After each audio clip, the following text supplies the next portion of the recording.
Welcome, and find your comfort. As the world outside grows quiet, allow your mind and body to do the same. Tonight, we begin a journey through one of history's most powerful narratives, the Book of Exodus. This is a story of trial and triumph, of faith and freedom, told for generations. Let the ancient words and steady rhythm of this sacred text wash over you, guiding you toward a place of deep and peaceful rest. Before we begin, if you find solace and tranquility here, I want to gently invite you to subscribe to our channel. By doing so, you'll be able to join us each night as we continue our journey through the scriptures, and it helps us create more of these peaceful readings for everyone. Now, settle in, close your eyes, take a long, slow breath, and let the story begin. The Book of Exodus. Chapter 1. Now these are the names of the children of Israel, which came into Egypt. Every man and his household came with Jacob: Reuben, Simeon, Levi, and Judah, Issachar, Zebulun, and Benjamin, Dan and Naphtali, Gad and Asher. And all the souls that came out of the loins of Jacob were 70 souls. For Joseph was in Egypt already. And Joseph died, and all his brethren, and all that generation. And the children of Israel were fruitful, and increased abundantly, and multiplied, and waxed exceeding mighty, and the land was filled with them. Now there arose up a new king over Egypt, which knew not Joseph. And he said unto his people, Behold, the people of the children of Israel are more and mightier than we. Come on, let us deal wisely with them, lest they multiply, and it come to pass, that when there falleth out any war, they join also unto our enemies, and fight against us, and so get them up out of the land. Therefore they did set over them taskmasters, to afflict them with their burdens. And they built for Pharaoh treasure cities, Pithom and Ramses. But the more they afflicted them, the more they multiplied and grew, and they were grieved because of the children of Israel. And the Egyptians made the children of Israel to serve with rigor, and they made their lives bitter with hard bondage, in mortar and in brick, and in all manner of service in the field. All their service, wherein they made them serve, was with rigor. And the king of Egypt spake to the Hebrew midwives, of which the name of the one was Shiphrah, and the name of the other Puah. And he said, When ye do the office of a midwife to the Hebrew women, and see them upon the stools, if it be a son, then ye shall kill him, but if it be a daughter, then she shall live. But the midwives feared God, and did not as the king of Egypt commanded them, but saved the men children alive. And the king of Egypt called for the midwives, and said unto them, Why have ye done this thing, and have saved the men children alive? And the midwives said unto Pharaoh, Because the Hebrew women are not as the Egyptian women, for they are lively, and are delivered ere the midwives come in unto them. Therefore God dealt well with the midwives, and the people multiplied, and waxed very mighty. And it came to pass, because the midwives feared God, that he made them houses. And Pharaoh charged all his people, saying, Every son that is born ye shall cast into the river, and every daughter ye shall save alive. Chapter 2. And there went a man of the house of Levi, and took to wife a daughter of Levi. And the woman conceived, and bare a son. And when she saw him that he was a goodly child, she hid him 3 months. And when she could not longer hide him, she took for him an ark of bulrushes, and daubed it with slime and with pitch, and put the child therein. And she laid it in the flags by the river's brink. And his sister stood afar off, to wit what would be done to him. And the daughter of Pharaoh came down to wash herself at the river, and her maidens walked along by the river's side. And when she saw the ark among the flags, she sent her maid to fetch it. And when she had opened it, she saw the child, and, behold, the babe wept. And she had compassion on him, and said, This is one of the Hebrews' children. Then said his sister to Pharaoh's daughter, Shall I go and call to thee a nurse of the Hebrew women, that she may nurse the child for thee? And Pharaoh's daughter said to her, Go. And the maid went and called the child's mother. And Pharaoh's daughter said unto her, Take this child away, and nurse it for me, and I will give thee thy wages. And the woman took the child, and nursed it. And the child grew, and she brought him unto Pharaoh's daughter, and he became her son. And she called his name Moses, and she said, Because I drew him out of the water.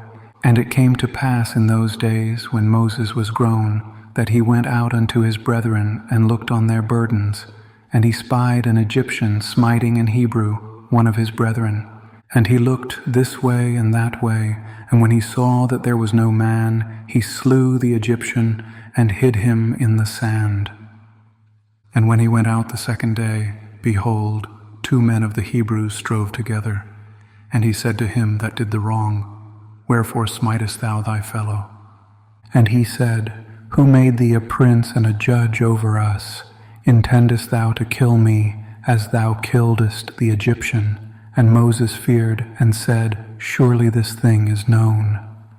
Now, when Pharaoh heard this thing, he sought to slay Moses. But Moses fled from the face of Pharaoh, and dwelt in the land of Midian, and he sat down by a well. Now, the priest of Midian had 7 daughters, and they came and drew water, and filled the troughs to water their father's flock. And the shepherds came and drove them away, but Moses stood up and helped them, and watered their flock. And when they came to Reuel their father, he said, How is it that ye are come so soon today? And they said, An Egyptian delivered us out of the hand of the shepherds, and also drew water enough for us, and watered the flock. And he said unto his daughters, And where is he? Why is it that ye have left the man? Call him, that he may eat bread. And Moses was content to dwell with the man, and he gave Moses Zipporah his daughter. And she bare him a son, and he called his name Gershom, for he said, I have been a stranger in a strange land. And it came to pass, in process of time, that the king of Egypt died, and the children of Israel sighed by reason of the bondage, and they cried, and their cry came up unto God by reason of the bondage. And God heard their groaning, and God remembered his covenant with Abraham, with Isaac, and with Jacob. And God looked upon the children of Israel, and God had respect unto them. Chapter 3. Now Moses kept the flock of Jethro his father-in-law, the priest of Midian, and he led the flock to the backside of the desert, and came to the mountain of God, even to Horeb. And the angel of the Lord appeared unto him in a flame of fire out of the midst of a bush. And he looked, and behold, the bush burned with fire, and the bush was not consumed. And Moses said, I will now turn aside, and see this great sight, why the bush is not burnt. And when the Lord saw that he turned aside to see, God called unto him out of the midst of the bush, and said, Moses, Moses. And he said, Here am I. And he said, Draw not nigh hither, put off thy shoes from off thy feet, for the place whereon thou standest is holy ground. Moreover he said, I am the God of thy father, the God of Abraham, the God of Isaac, and the God of Jacob. And Moses hid his face, for he was afraid to look upon God. And the Lord said, I have surely seen the affliction of my people which are in Egypt, and have heard their cry by reason of their taskmasters. For I know their sorrows, and I am come down to deliver them out of the hand of the Egyptians, and to bring them up out of that land unto a good land, and a large, unto a land flowing with milk and honey, unto the place of the Canaanites, and the Hittites, and the Amorites, and the Perizzites, and the Hivites, and the Jebusites. Now therefore, behold, the cry of the children of Israel is come unto me, and I have also seen the oppression wherewith the Egyptians oppress them. Come now therefore, and I will send thee unto Pharaoh, that thou mayest bring forth my people, the children of Israel, out of Egypt. And Moses said unto God, Who am I, that I should go unto Pharaoh, and that I should bring forth the children of Israel out of Egypt? And he said, Certainly I will be with thee, And this shall be a token unto thee, that I have sent thee. When thou hast brought forth the people out of Egypt, ye shall serve God upon this mountain. And Moses said unto God, Behold, when I come unto the children of Israel, and shall say unto them, The God of your fathers hath sent me unto you, and they shall say to me, What is his name? What shall I say unto them? And God said unto Moses, I am that I am. And he said, Thus shalt thou say unto the children of Israel, I am hath sent me unto you. And God said moreover unto Moses, Thus shalt thou say unto the children of Israel, The Lord God of your fathers, the God of Abraham, the God of Isaac, and the God of Jacob, hath sent me unto you. This is my name forever, and this is my memorial unto all generations. Go and gather the elders of Israel together, and say unto them, The Lord God of your fathers, the God of Abraham, of Isaac, and of Jacob, appeared unto me, saying, I have surely visited you, and seen that which is done to you in Egypt. And I have said, I will bring you up out of the affliction of Egypt unto the land of the Canaanites, and the Hittites, and the Amorites, and the Perizzites, and the Hivites, and the Jebusites, unto a land flowing with milk and honey. And they shall hearken to thy voice, and thou shalt come, thou and the elders of Israel, unto the king of Egypt, and ye shall say unto him, The Lord God of the Hebrews hath met with us.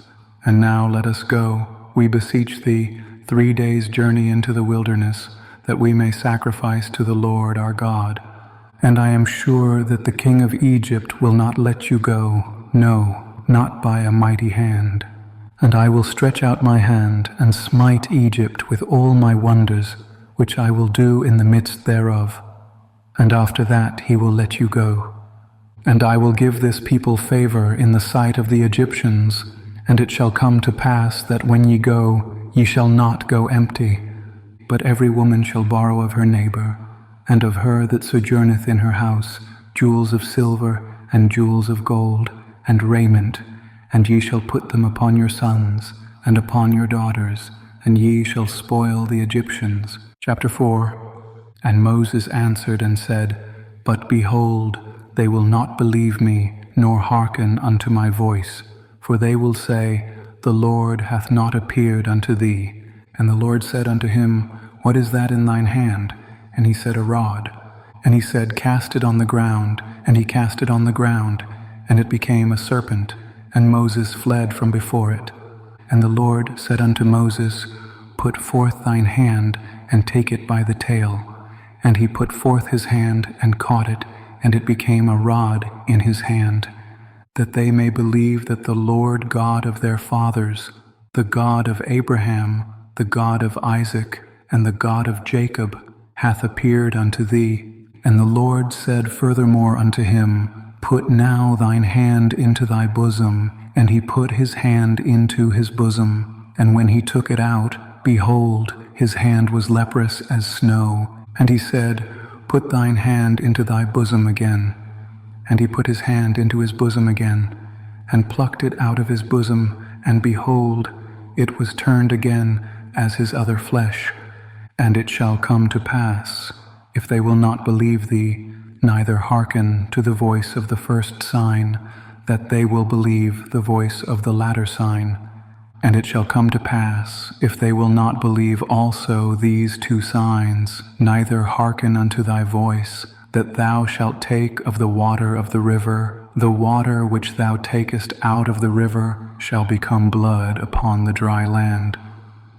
And Moses said unto the Lord, O my Lord, I am not eloquent, neither heretofore, nor since thou hast spoken unto thy servant, but I am slow of speech, and of a slow tongue. And the Lord said unto him, Who hath made man's mouth? Or who maketh the dumb, or deaf, or the seeing, or the blind? Have not I the Lord?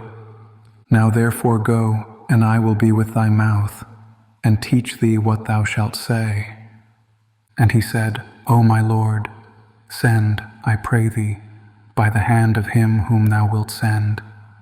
And the anger of the Lord was kindled against Moses, and he said, "Is not Aaron the Levite thy brother? I know that he can speak well, and also, behold, he cometh forth to meet thee, and when he seeth thee, he will be glad in his heart. And thou shalt speak unto him, and put words in his mouth, and I will be with thy mouth, and with his mouth, and will teach you what ye shall do, and he shall be thy spokesman unto the people, and he shall be, even he shall be to thee instead of a mouth, and thou shalt be to him instead of God. And thou shalt take this rod in thine hand, wherewith thou shalt do signs." And Moses went and returned to Jethro his father-in-law, and said unto him, "Let me go, I pray thee, and return unto my brethren which are in Egypt, and see whether they be yet alive." And Jethro said to Moses, "Go in peace." And the Lord said unto Moses in Midian, "Go, return into Egypt, for all the men are dead which sought thy life." And Moses took his wife and his sons, and set them upon an ass, and he returned to the land of Egypt. And Moses took the rod of God in his hand. And the Lord said unto Moses, "When thou goest to return into Egypt, see that thou do all those wonders before Pharaoh, which I have put in thine hand. But I will harden his heart, that he shall not let the people go. And thou shalt say unto Pharaoh, Thus saith the Lord, Israel is my son, even my firstborn. And I say unto thee, Let my son go, that he may serve me. And if thou refuse to let him go, behold, I will slay thy son, even thy firstborn. And it came to pass by the way, in the inn, that the Lord met him, and sought to kill him. Then Zipporah took a sharp stone, and cut off the foreskin of her son, and cast it at his feet, and said, Surely a bloody husband art thou to me. So he let him go. Then she said, A bloody husband thou art, because of the circumcision. And the Lord said to Aaron, Go into the wilderness to meet Moses. And he went, and met him in the mount of God, and kissed him. And Moses told Aaron all the words of the Lord who had sent him, and all the signs which he had commanded him. And Moses and Aaron went and gathered together all the elders of the children of Israel. And Aaron spake all the words which the Lord had spoken unto Moses, and did the signs in the sight of the people. And the people believed, and when they heard that the Lord had visited the children of Israel, and that he had looked upon their affliction, then they bowed their heads and worshipped. Chapter 5. And afterward Moses and Aaron went in, and told Pharaoh, Thus saith the Lord God of Israel, Let my people go, that they may hold a feast unto me in the wilderness. And Pharaoh said, Who is the Lord, that I should obey his voice to let Israel go? I know not the Lord, neither will I let Israel go.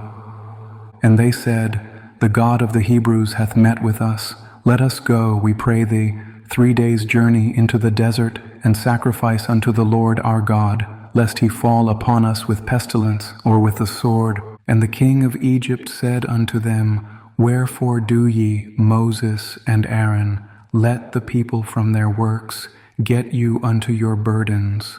And Pharaoh said, Behold, the people of the land now are many, and ye make them rest from their burdens. And Pharaoh commanded the same day the taskmasters of the people and their officers, saying, Ye shall no more give the people straw to make brick, as heretofore. Let them go and gather straw for themselves. And the tale of the bricks which they did make heretofore, ye shall lay upon them. Ye shall not diminish aught thereof, for they be idle. Therefore they cry, saying, Let us go and sacrifice to our God. Let their more work be laid upon the men, that they may labor therein, and let them not regard vain words. And the taskmasters of the people went out, and their officers, and they spake to the people, saying, Thus saith Pharaoh, I will not give you straw. Go ye, get you straw where ye can find it, yet not aught of your work shall be diminished. So the people were scattered abroad throughout all the land of Egypt to gather stubble instead of straw. And the taskmasters hasted them, saying, Fulfill your works, your daily tasks, as when there was straw. And the officers of the children of Israel, which Pharaoh's taskmasters had set over them, were beaten, and demanded, Wherefore have ye not fulfilled your task in making brick both yesterday and today, as heretofore? Then the officers of the children of Israel came and cried unto Pharaoh, saying, Wherefore dealest thou thus with thy servants? There is no straw given unto thy servants, and they say to us, Make brick. And behold, thy servants are beaten, but the fault is in thine own people. But he said, Ye are idle, ye are idle. Therefore ye say, Let us go and do sacrifice to the Lord. Go therefore now, and work, for there shall no straw be given you, yet shall ye deliver the tale of bricks. And the officers of the children of Israel did see that they were in evil case, after it was said, Ye shall not minish aught from your bricks of your daily task. And they met Moses and Aaron, who stood in the way as they came forth from Pharaoh. And they said unto them, The Lord look upon you, and judge, because ye have made our savor to be abhorred in the eyes of Pharaoh, and in the eyes of his servants, to put a sword in their hand to slay us.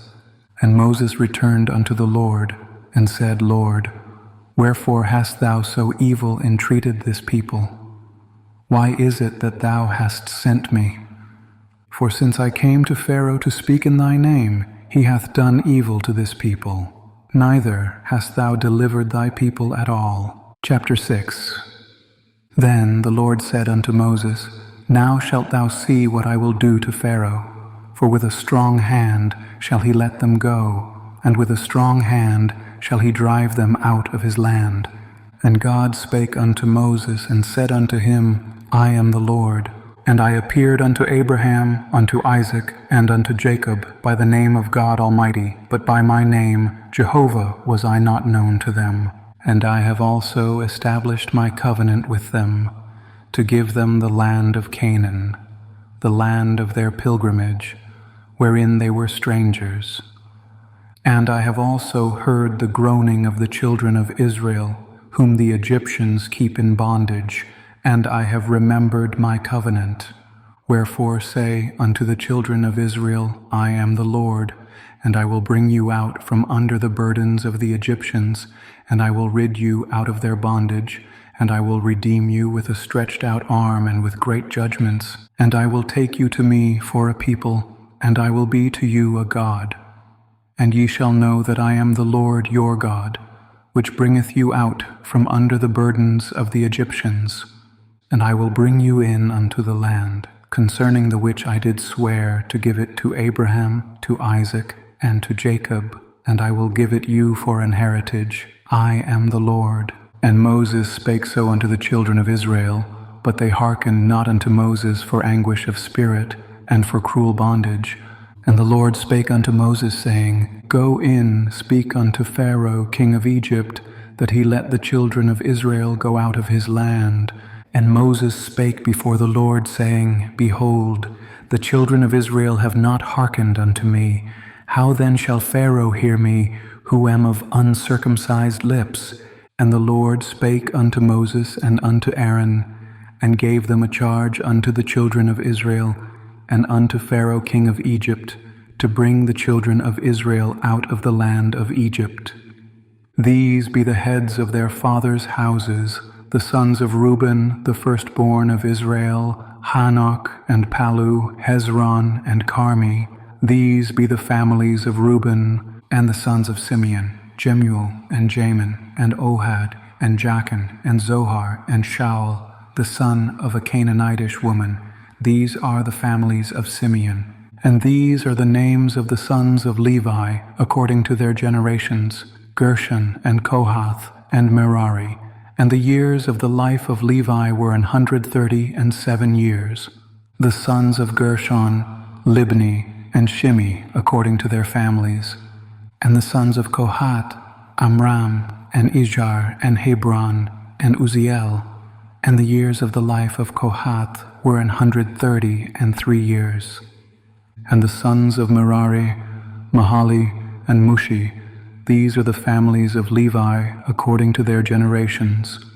And Amram took him Jochebed, his father's sister, to wife. And she bare him Aaron and Moses, and the years of the life of Amram were 137 years. And the sons of Izhar, Korah and Nepheg and Zikri, and the sons of Uzziel, Mishael and Elzaphan and Zithri.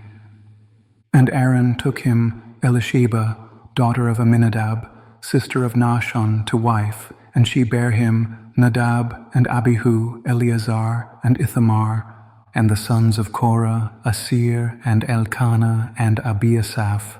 These are the families of the Korhites. And Eleazar, Aaron's son, took him one of the daughters of Putiel to wife, and she bare him Phinehas. These are the heads of the fathers of the Levites, according to their families. These are that Aaron and Moses, to whom the Lord said, Bring out the children of Israel from the land of Egypt, according to their armies. These are they which spake to Pharaoh king of Egypt, to bring out the children of Israel from Egypt. These are that Moses and Aaron. And it came to pass, on the day when the Lord spake unto Moses in the land of Egypt, that the Lord spake unto Moses, saying, I am the Lord. Speak thou unto Pharaoh king of Egypt all that I say unto thee. And Moses said before the Lord, Behold, I am of uncircumcised lips, and how shall Pharaoh hearken unto me? Chapter 7. And the Lord said unto Moses, See, I have made thee a god to Pharaoh, and Aaron thy brother shall be thy prophet. Thou shalt speak all that I command thee, and Aaron thy brother shall speak unto Pharaoh, that he send the children of Israel out of his land. And I will harden Pharaoh's heart, and multiply my signs and my wonders in the land of Egypt. But Pharaoh shall not hearken unto you, that I may lay my hand upon Egypt, and bring forth mine armies and my people the children of Israel out of the land of Egypt by great judgments. And the Egyptians shall know that I am the Lord, when I stretch forth mine hand upon Egypt, and bring out the children of Israel from among them. And Moses and Aaron did as the Lord commanded them, so did they. And Moses was 80 years old, and Aaron 83 years old, when they spake unto Pharaoh. And the Lord spake unto Moses and unto Aaron, saying, When Pharaoh shall speak unto you, saying, Show a miracle for you, then thou shalt say unto Aaron, Take thy rod, and cast it before Pharaoh, and it shall become a serpent. And Moses and Aaron went in unto Pharaoh, and they did so as the Lord had commanded. And Aaron cast down his rod before Pharaoh, and before his servants, and it became a serpent. Then Pharaoh also called the wise men and the sorcerers, now the magicians of Egypt. They also did in like manner with their enchantments. For they cast down every man his rod, and they became serpents. But Aaron's rod swallowed up their rods. And he hardened Pharaoh's heart, that he hearkened not unto them, as the Lord had said.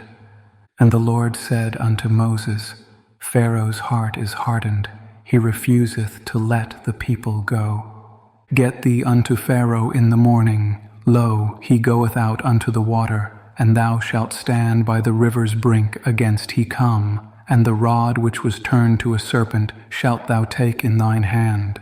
And thou shalt say unto him, The Lord God of the Hebrews hath sent me unto thee, saying, Let my people go, that they may serve me in the wilderness. And behold, hitherto thou wouldest not hear.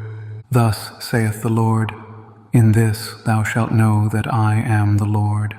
Behold, I will smite with the rod that is in mine hand upon the waters which are in the river, and they shall be turned to blood. And the fish that is in the river shall die, and the river shall stink, and the Egyptians shall loathe to drink of the water of the river. And the Lord spake unto Moses, Say unto Aaron, Take thy rod, and stretch out thine hand upon the waters of Egypt, upon their streams, upon their rivers, and upon their ponds, and upon all their pools of water, that they may become blood, and that there may be blood throughout all the land of Egypt, both in vessels of wood and in vessels of stone. And Moses and Aaron did so, as the Lord commanded, and he lifted up the rod, and smote the waters that were in the river, in the sight of Pharaoh, and in the sight of his servants. And all the waters that were in the river were turned to blood. And the fish that was in the river died, and the river stank, and the Egyptians could not drink of the water of the river. And there was blood throughout all the land of Egypt. And the magicians of Egypt did so with their enchantments. And Pharaoh's heart was hardened, neither did he hearken unto them, as the Lord had said. And Pharaoh turned and went into his house, neither did he set his heart to this also. And all the Egyptians digged round about the river for water to drink, for they could not drink of the water of the river. And 7 days were fulfilled. After that, the Lord had smitten the river. Chapter 8. And the Lord spake unto Moses, Go unto Pharaoh, and say unto him, Thus saith the Lord, Let my people go, that they may serve me.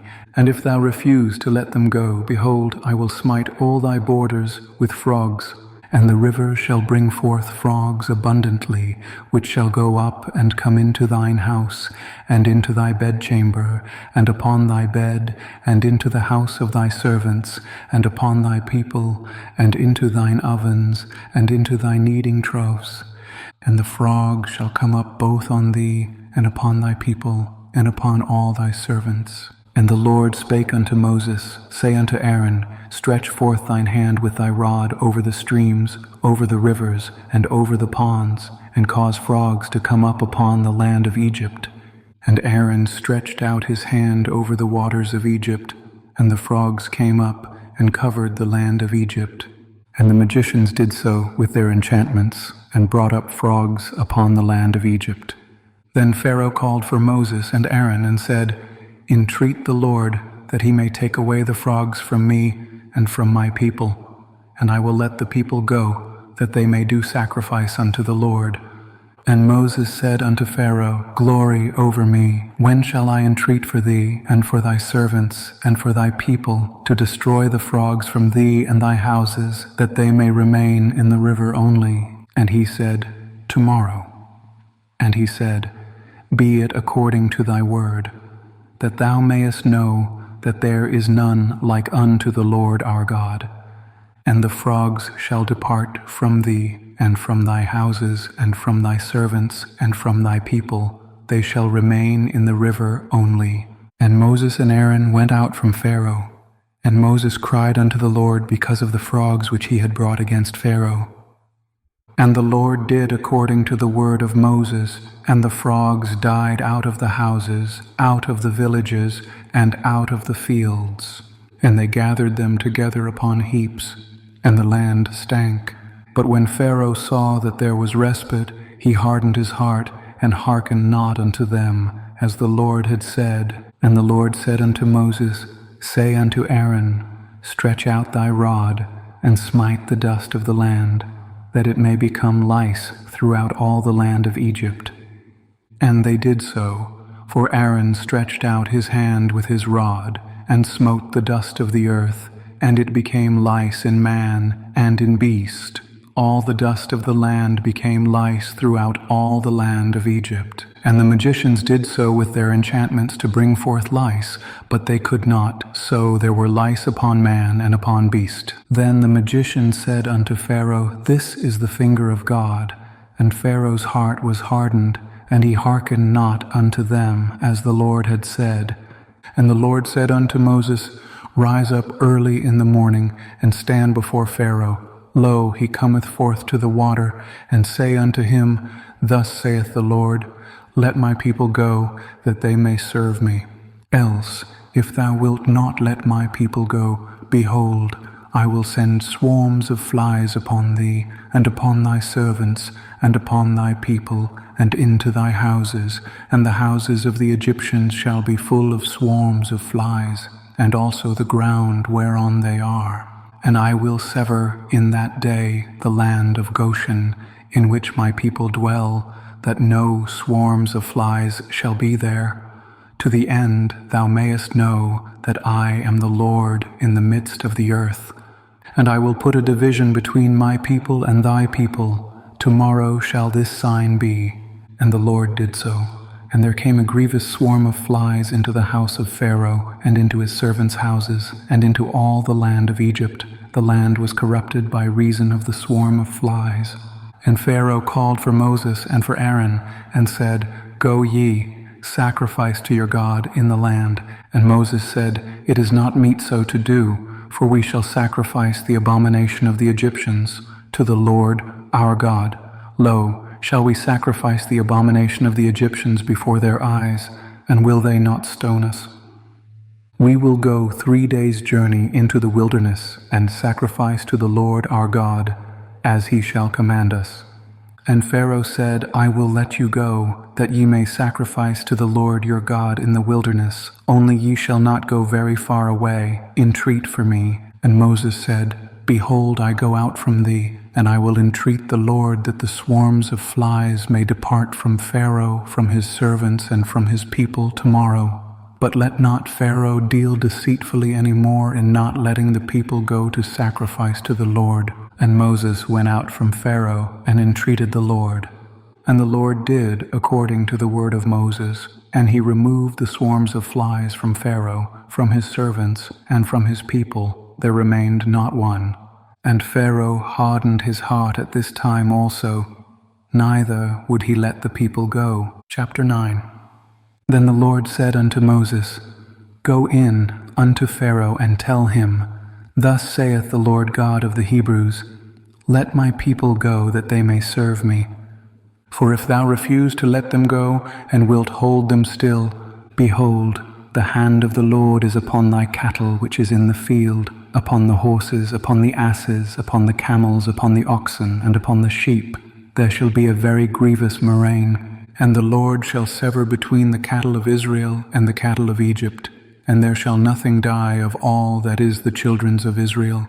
And the Lord appointed a set time, saying, Tomorrow the Lord shall do this thing in the land. And the Lord did that thing on the morrow, and all the cattle of Egypt died, but of the cattle of the children of Israel died not one. And Pharaoh sent, and behold, there was not one of the cattle of the Israelites dead. And the heart of Pharaoh was hardened, and he did not let the people go. And the Lord said unto Moses and unto Aaron, Take to you handfuls of ashes of the furnace, and let Moses sprinkle it toward the heaven in the sight of Pharaoh. And it shall become small dust in all the land of Egypt, and shall be a boil breaking forth with blains upon man and upon beast throughout all the land of Egypt.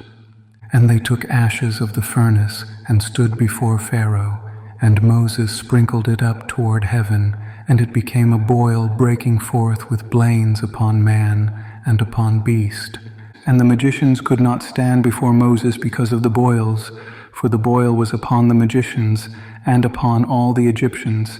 And the Lord hardened the heart of Pharaoh, and he hearkened not unto them, as the Lord had spoken unto Moses.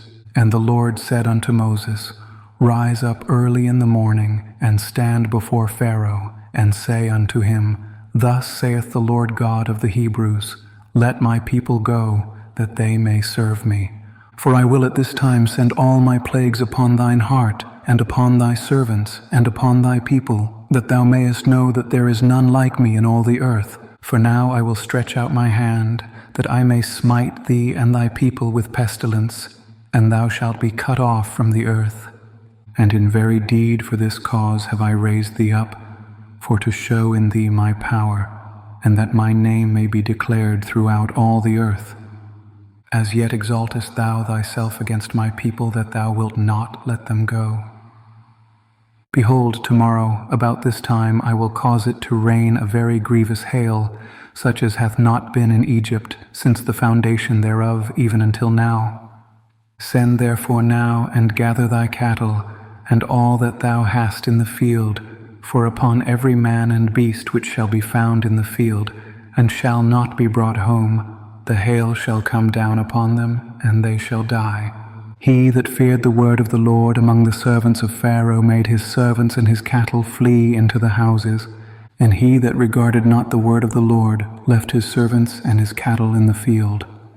And the Lord said unto Moses, Stretch forth thine hand toward heaven, that there may be hail in all the land of Egypt, upon man, and upon beast, and upon every herb of the field throughout the land of Egypt. And Moses stretched forth his rod toward heaven, and the Lord sent thunder and hail, and the fire ran along upon the ground. And the Lord rained hail upon the land of Egypt. So there was hail, and fire mingled with the hail, very grievous, such as there was none like it in all the land of Egypt since it became a nation. And the hail smote throughout all the land of Egypt all that was in the field, both man and beast. And the hail smote every herb of the field, and brake every tree of the field.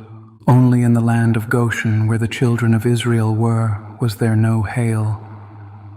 And Pharaoh sent and called for Moses and Aaron, and said unto them, I have sinned this time, the Lord is righteous, and I and my people are wicked. Entreat the Lord, for it is enough, that there be no more mighty thunderings and hail, and I will let you go, and ye shall stay no longer.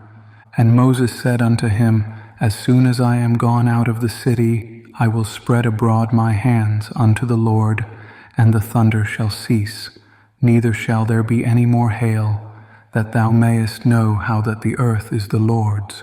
But as for thee and thy servants, I know that ye will not yet fear the Lord God.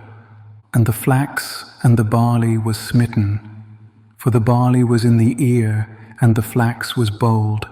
But the wheat and the rye were not smitten, for they were not grown up. And Moses went out of the city from Pharaoh, and spread abroad his hands unto the Lord, and the thunders and hail ceased, and the rain was not poured upon the earth.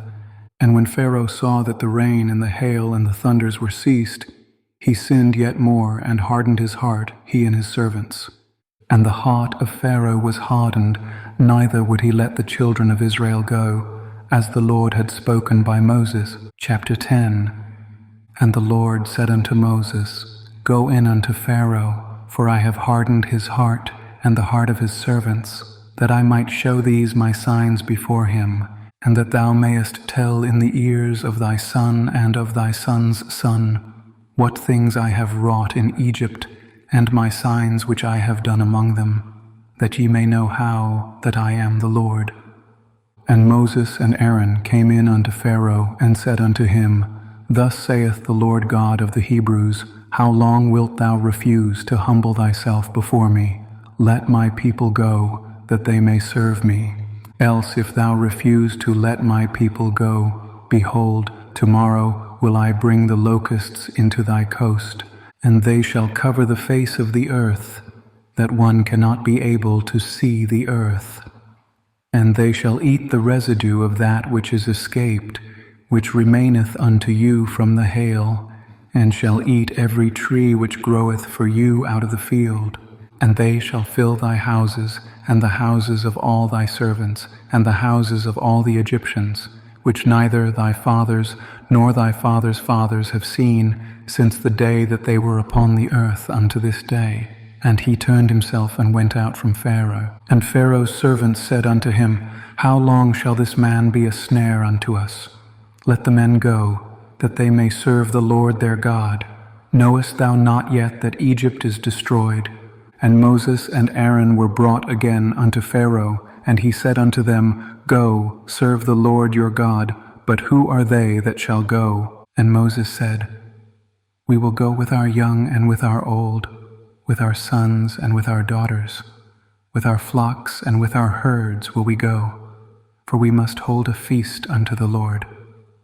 And he said unto them, Let the Lord be so with you, as I will let you go, and your little ones.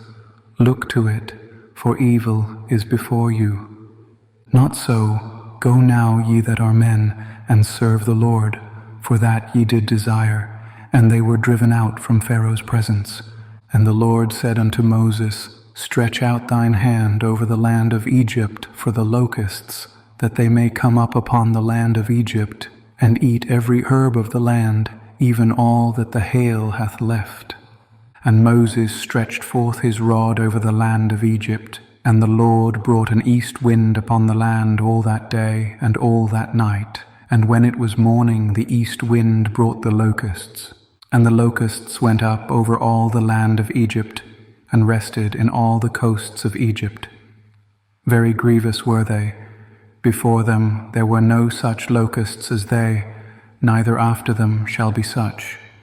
For they covered the face of the whole earth, so that the land was darkened.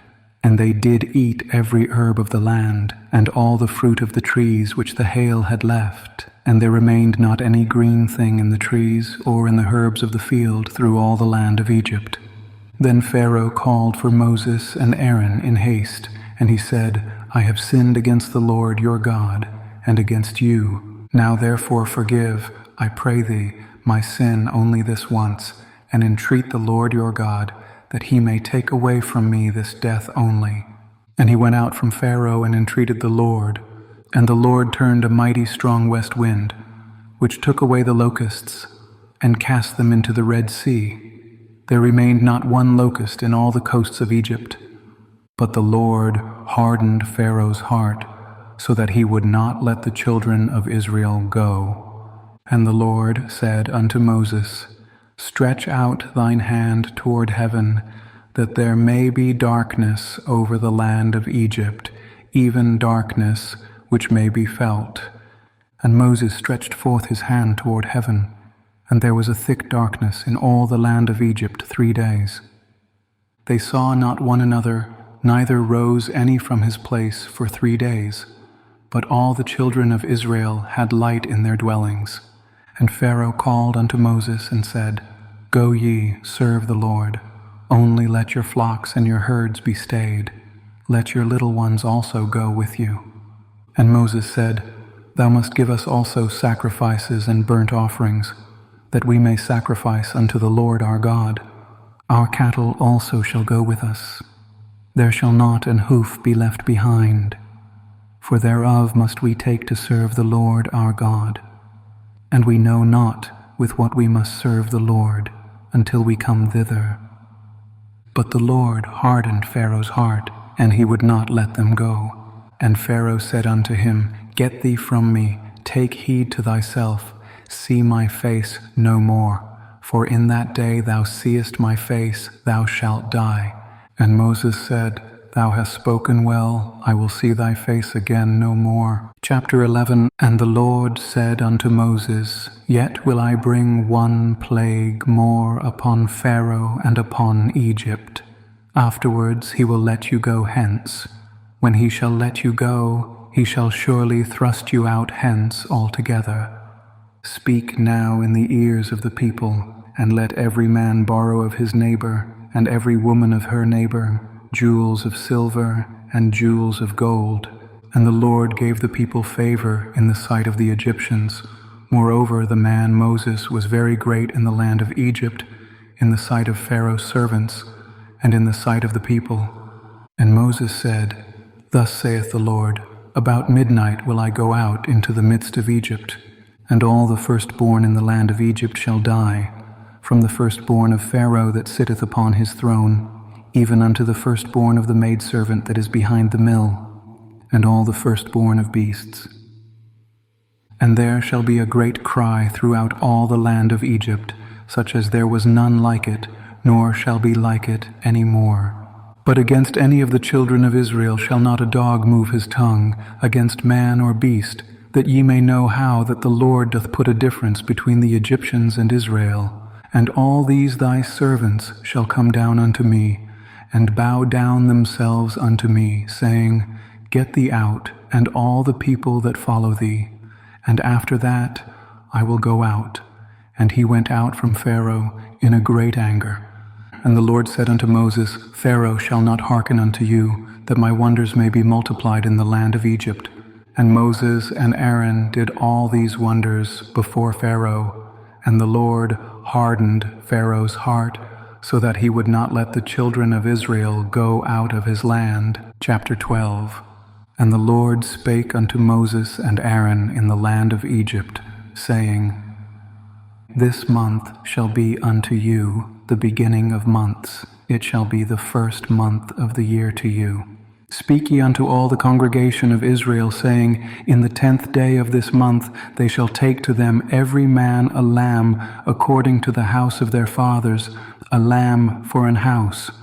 And if the household be too little for the lamb, let him and his neighbor next unto his house take it according to the number of the souls. Every man according to his eating shall make your count for the lamb.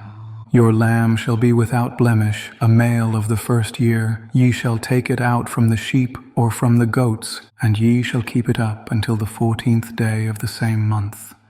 And the whole assembly of the congregation of Israel shall kill it in the evening. And they shall take of the blood, and strike it on the 2 side posts, and on the upper door post of the houses, wherein they shall eat it. And they shall eat the flesh in that night, roast with fire and unleavened bread, and with bitter herbs they shall eat it. Eat not of it raw, nor sodden at all with water, but roast with fire, his head with his legs, and with the purtenance thereof. And ye shall let nothing of it remain until the morning, and that which remaineth of it until the morning ye shall burn with fire. And thus shall ye eat it, with your loins girded, your shoes on your feet, and your staff in your hand. And ye shall eat it in haste. It is the Lord's Passover. For I will pass through the land of Egypt this night, and will smite all the firstborn in the land of Egypt, both man and beast. And against all the gods of Egypt I will execute judgment. I am the Lord. And the blood shall be to you for a token upon the houses where ye are. And when I see the blood, I will pass over you, and the plague shall not be upon you to destroy you, when I smite the land of Egypt. And this day shall be unto you for a memorial, and ye shall keep it a feast to the Lord throughout your generations. Ye shall keep it a feast by an ordinance forever. 7 days shall ye eat unleavened bread. Even the first day ye shall put away leaven out of your houses.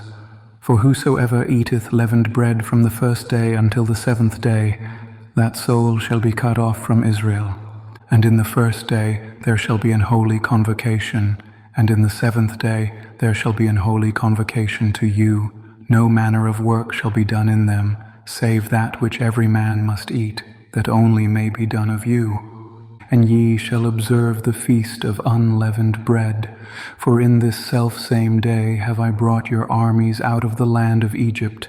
Therefore shall ye observe this day in your generations by an ordinance forever. In the 1st month, on the 14th day of the month at even, ye shall eat unleavened bread, until the 21st day of the month at even. 7 days shall there be no leaven found in your houses. For whosoever eateth that which is leavened, even that soul shall be cut off from the congregation of Israel, whether he be a stranger or born in the land. Ye shall eat nothing leavened. In all your habitations shall ye eat unleavened bread. Then Moses called for all the elders of Israel, and said unto them, Draw out and take you a lamb according to your families, and kill the Passover. And ye shall take a bunch of hyssop, and dip it in the blood that is in the basin, and strike the lintel and the 2 side posts with the blood that is in the basin. And none of you shall go out at the door of his house until the morning. For the Lord will pass through to smite the Egyptians. And when he seeth the blood upon the lintel and on the 2 side posts, the Lord will pass over the door, and will not suffer the destroyer to come in unto your houses to smite you. And ye shall observe this thing for an ordinance to thee and to thy sons forever. And it shall come to pass, when ye be come to the land which the Lord will give you, according as he hath promised, that ye shall keep this service. And it shall come to pass, when your children shall say unto you, What mean ye by this service? That ye shall say, It is the sacrifice of the Lord's Passover, who passed over the houses of the children of Israel in Egypt, when he smote the Egyptians and delivered our houses. And the people bowed the head and worshipped. And the children of Israel went away, and did as the Lord had commanded Moses and Aaron, so did they. And it came to pass that at midnight the Lord smote all the firstborn in the land of Egypt, from the firstborn of Pharaoh that sat on his throne unto the firstborn of the captive that was in the dungeon, and all the firstborn of cattle. And Pharaoh rose up in the night, he and all his servants, and all the Egyptians. And there was a great cry in Egypt, for there was not a house where there was not one dead. And he called for Moses and Aaron by night, and said, Rise up, and get you forth from among my people, both ye and the children of Israel, and go serve the Lord as ye have said. Also take your flocks and your herds as ye have said, and be gone, and bless me also. And the Egyptians were urgent upon the people, that they might send them out of the land in haste. For they said, We be all dead men. And the people took their dough before it was leavened, their kneading troughs being bound up in their clothes upon their shoulders. And the children of Israel did according to the word of Moses, and they borrowed of the Egyptians jewels of silver and jewels of gold and raiment. And the Lord gave the people favor in the sight of the Egyptians, so that they lent unto them such things as they required, and they spoiled the Egyptians. And the children of Israel journeyed from Ramesses to Succoth, about 600,000 on foot that were men, beside children. And a mixed multitude went up also with them, and flocks and herds, even very much cattle. And they baked unleavened cakes of the dough which they brought forth out of Egypt, for it was not leavened, because they were thrust out of Egypt, and could not tarry, neither had they prepared for themselves any victual. Now the sojourning of the children of Israel, who dwelt in Egypt, was 430 years. And it came to pass at the end of the 430 years, even the selfsame day it came to pass, that all the hosts of the Lord went out from the land of Egypt. It is a night to be much observed unto the Lord for bringing them out from the land of Egypt. This is that night of the Lord, to be observed of all the children of Israel in their generations. And the Lord said unto Moses and Aaron, This is the ordinance of the Passover. There shall no stranger eat thereof, but every man's servant that is bought for money, when thou hast circumcised him, then shall he eat thereof. A foreigner and an hired servant shall not eat thereof. In one house shall it be eaten. Thou shalt not carry forth aught of the flesh abroad out of the house, neither shall ye break a bone thereof. All the congregation of Israel shall keep it. And when a stranger shall sojourn with thee, and will keep the Passover to the Lord, let all his males be circumcised, and then let him come near and keep it. And he shall be as one that is born in the land. For no uncircumcised person shall eat thereof. One law shall be to him that is homeborn, and unto the stranger that sojourneth among you. Thus did all the children of Israel. As the Lord commanded Moses and Aaron, so did they. And it came to pass the selfsame day, that the Lord did bring the children of Israel out of the land of Egypt by their armies. Chapter 13. And the Lord spake unto Moses, saying, Sanctify unto me all the firstborn, whatsoever openeth the womb among the children of Israel, both of man and of beast, it is mine. And Moses said unto the people, Remember this day in which ye came out from Egypt, out of the house of bondage, for by strength of hand the Lord brought you out from this place. There shall no leavened bread be eaten. This day came ye out in the month Abib. And it shall be when the Lord shall bring thee into the land of the Canaanites, and the Hittites, and the Amorites, and the Hivites, and the Jebusites, which he sware unto thy fathers to give thee, a land flowing with milk and honey, that thou shalt keep this service in this month. 7 days thou shalt eat unleavened bread, and in the 7th day shall be a feast to the Lord. Unleavened bread shall be eaten 7 days, and there shall no leavened bread be seen with thee, neither shall there be leaven seen with thee in all thy quarters. And thou shalt show thy son in that day, saying, This is done because of that which the Lord did unto me when I came forth out of Egypt.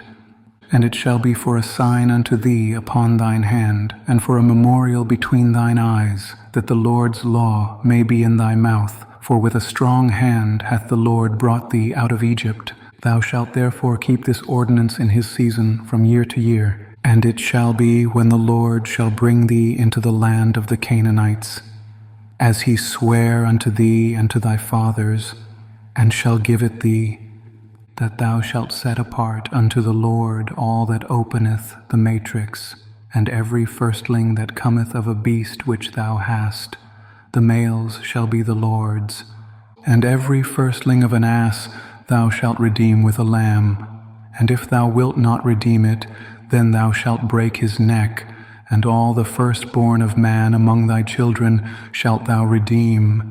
And it shall be when thy son asketh thee in time to come, saying, What is this?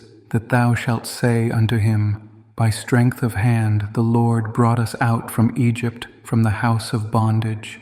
And it came to pass, when Pharaoh would hardly let us go, that the Lord slew all the firstborn in the land of Egypt, both the firstborn of man and the firstborn of beast. Therefore I sacrifice to the Lord all that openeth the matrix, being males, but all the firstborn of my children I redeem. And it shall be for a token upon thine hand, and for frontlets between thine eyes. For by strength of hand the Lord brought us forth out of Egypt. And it came to pass, when Pharaoh had let the people go, that God led them not through the way of the land of the Philistines, although that was near. For God said, Lest peradventure the people repent when they see war, and they return to Egypt. But God led the people about through the way of the wilderness of the Red Sea, and the children of Israel went up harnessed out of the land of Egypt. And Moses took the bones of Joseph with him, for he had straitly sworn the children of Israel, saying, God will surely visit you, and ye shall carry up my bones away hence with you. And they took their journey from Succoth, and encamped in Etham, in the edge of the wilderness. And the Lord went before them by day in a pillar of a cloud, to lead them the way, and by night in a pillar of fire, to give them light, to go by day and night. He took not away the pillar of the cloud by day, nor the pillar of fire by night, from before the people. Chapter 14. And the Lord spake unto Moses, saying, Speak unto the children of Israel, that they turn and encamp before Pihahiroth, between Migdol and the sea, over against Baalzephon, before it shall ye encamp by the sea. For Pharaoh will say of the children of Israel, They are entangled in the land, the wilderness hath shut them in. And I will harden Pharaoh's heart, that he shall follow after them, and I will be honored upon Pharaoh and upon all his host, that the Egyptians may know that I am the Lord. And they did so. And it was told the king of Egypt that the people fled, and the heart of Pharaoh and of his servants was turned against the people, and they said, Why have we done this, that we have let Israel go from serving us? And he made ready his chariot, and took his people with him. And he took 600 chosen chariots, and all the chariots of Egypt, and captains over every one of them. And the Lord hardened the heart of Pharaoh king of Egypt, and he pursued after the children of Israel, and the children of Israel went out with an high hand. But the Egyptians pursued after them all the horses and chariots of Pharaoh, and his horsemen, and his army, and overtook them encamping by the sea, beside Pihahiroth, before Baalzephon. And when Pharaoh drew nigh, the children of Israel lifted up their eyes, and behold, the Egyptians marched after them, and they were sore afraid. And the children of Israel cried out unto the Lord. And they said unto Moses, Because there were no graves in Egypt, hast thou taken us away to die in the wilderness? Wherefore hast thou dealt thus with us, to carry us forth out of Egypt?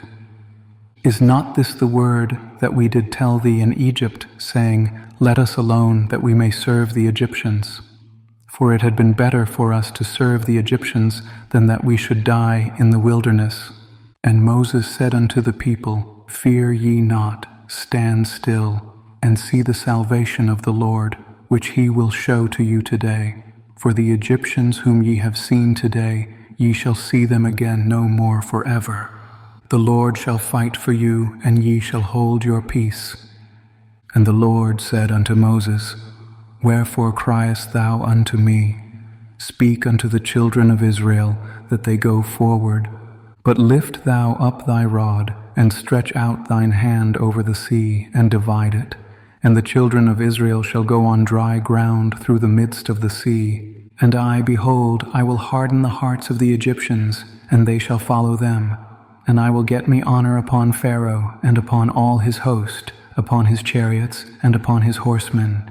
And the Egyptians shall know that I am the Lord, when I have gotten me honor upon Pharaoh, upon his chariots, and upon his horsemen. And the angel of God, which went before the camp of Israel, removed and went behind them, and the pillar of the cloud went from before their face, and stood behind them. And it came between the camp of the Egyptians and the camp of Israel. And it was a cloud and darkness to them, but it gave light by night to these, so that the one came not near the other all the night. And Moses stretched out his hand over the sea, and the Lord caused the sea to go back by a strong east wind all that night, and made the sea dry land, and the waters were divided. And the children of Israel went into the midst of the sea upon the dry ground, and the waters were a wall unto them on their right hand and on their left. And the Egyptians pursued and went in after them to the midst of the sea, even all Pharaoh's horses, his chariots, and his horsemen. And it came to pass that in the morning watch the Lord looked unto the host of the Egyptians through the pillar of fire and of the cloud, and troubled the host of the Egyptians, and took off their chariot wheels, that they drave them heavily, so that the Egyptians said, Let us flee from the face of Israel, for the Lord fighteth for them against the Egyptians. And the Lord said unto Moses, Stretch out thine hand over the sea, that the waters may come again upon the Egyptians, upon their chariots, and upon their horsemen. And Moses stretched forth his hand over the sea, and the sea returned to his strength when the morning appeared, and the Egyptians fled against it. And the Lord overthrew the Egyptians in the midst of the sea. And the waters returned, and covered the chariots and the horsemen, and all the host of Pharaoh that came into the sea after them. There remained not so much as one of them. But the children of Israel walked upon dry land in the midst of the sea, and the waters were a wall unto them on their right hand and on their left. Thus the Lord saved Israel that day out of the hand of the Egyptians, and Israel saw the Egyptians dead upon the seashore. And Israel saw that great work which the Lord did upon the Egyptians. And the people feared the Lord, and believed the Lord and his servant Moses. Chapter 15. Then sang Moses and the children of Israel this song unto the Lord, and spake, saying, I will sing unto the Lord, for he hath triumphed gloriously. The horse and his rider hath he thrown into the sea. The Lord is my strength and song, and he is become my salvation. He is my God, and I will prepare him an habitation, my father's God, and I will exalt him. The Lord is a man of war, the Lord is his name. Pharaoh's chariots and his host hath he cast into the sea. His chosen captains also are drowned in the Red Sea. The depths have covered them. They sank into the bottom as a stone. Thy right hand, O Lord, is become glorious in power. Thy right hand, O Lord, hath dashed in pieces the enemy. And in the greatness of thine excellency thou hast overthrown them that rose up against thee. Thou sentest forth thy wrath, which consumed them as stubble. And with the blast of thy nostrils the waters were gathered together. The floods stood upright as an heap, and the depths were congealed in the heart of the sea.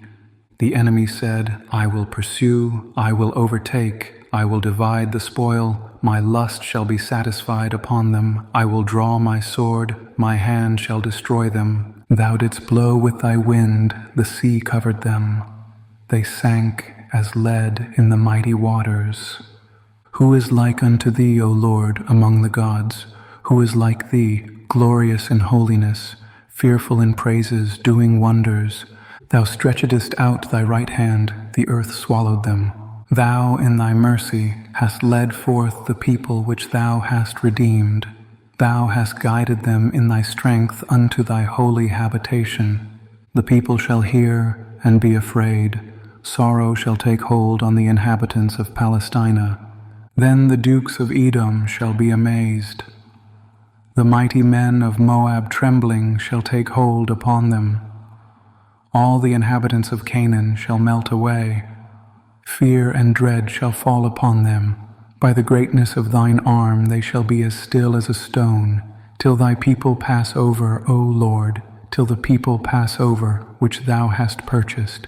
Thou shalt bring them in, and plant them in the mountain of thine inheritance, in the place, O Lord, which thou hast made for thee to dwell in the sanctuary, O Lord, which thy hands have established.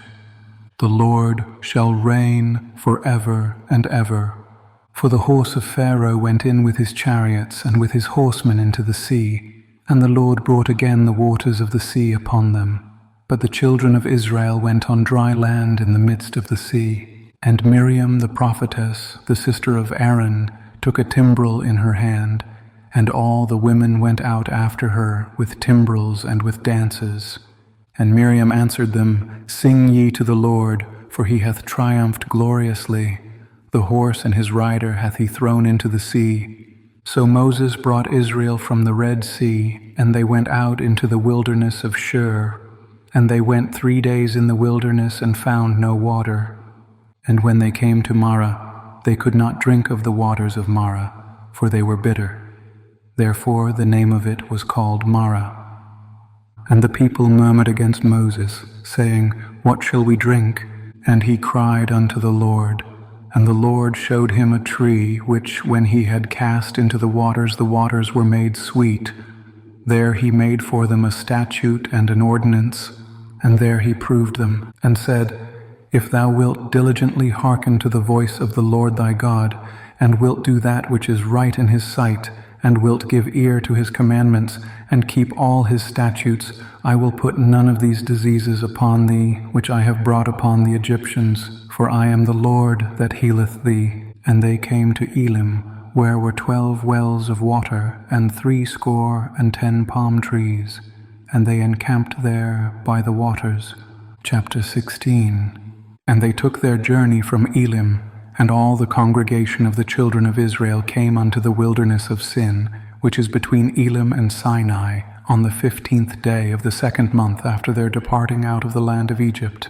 And the whole congregation of the children of Israel murmured against Moses and Aaron in the wilderness.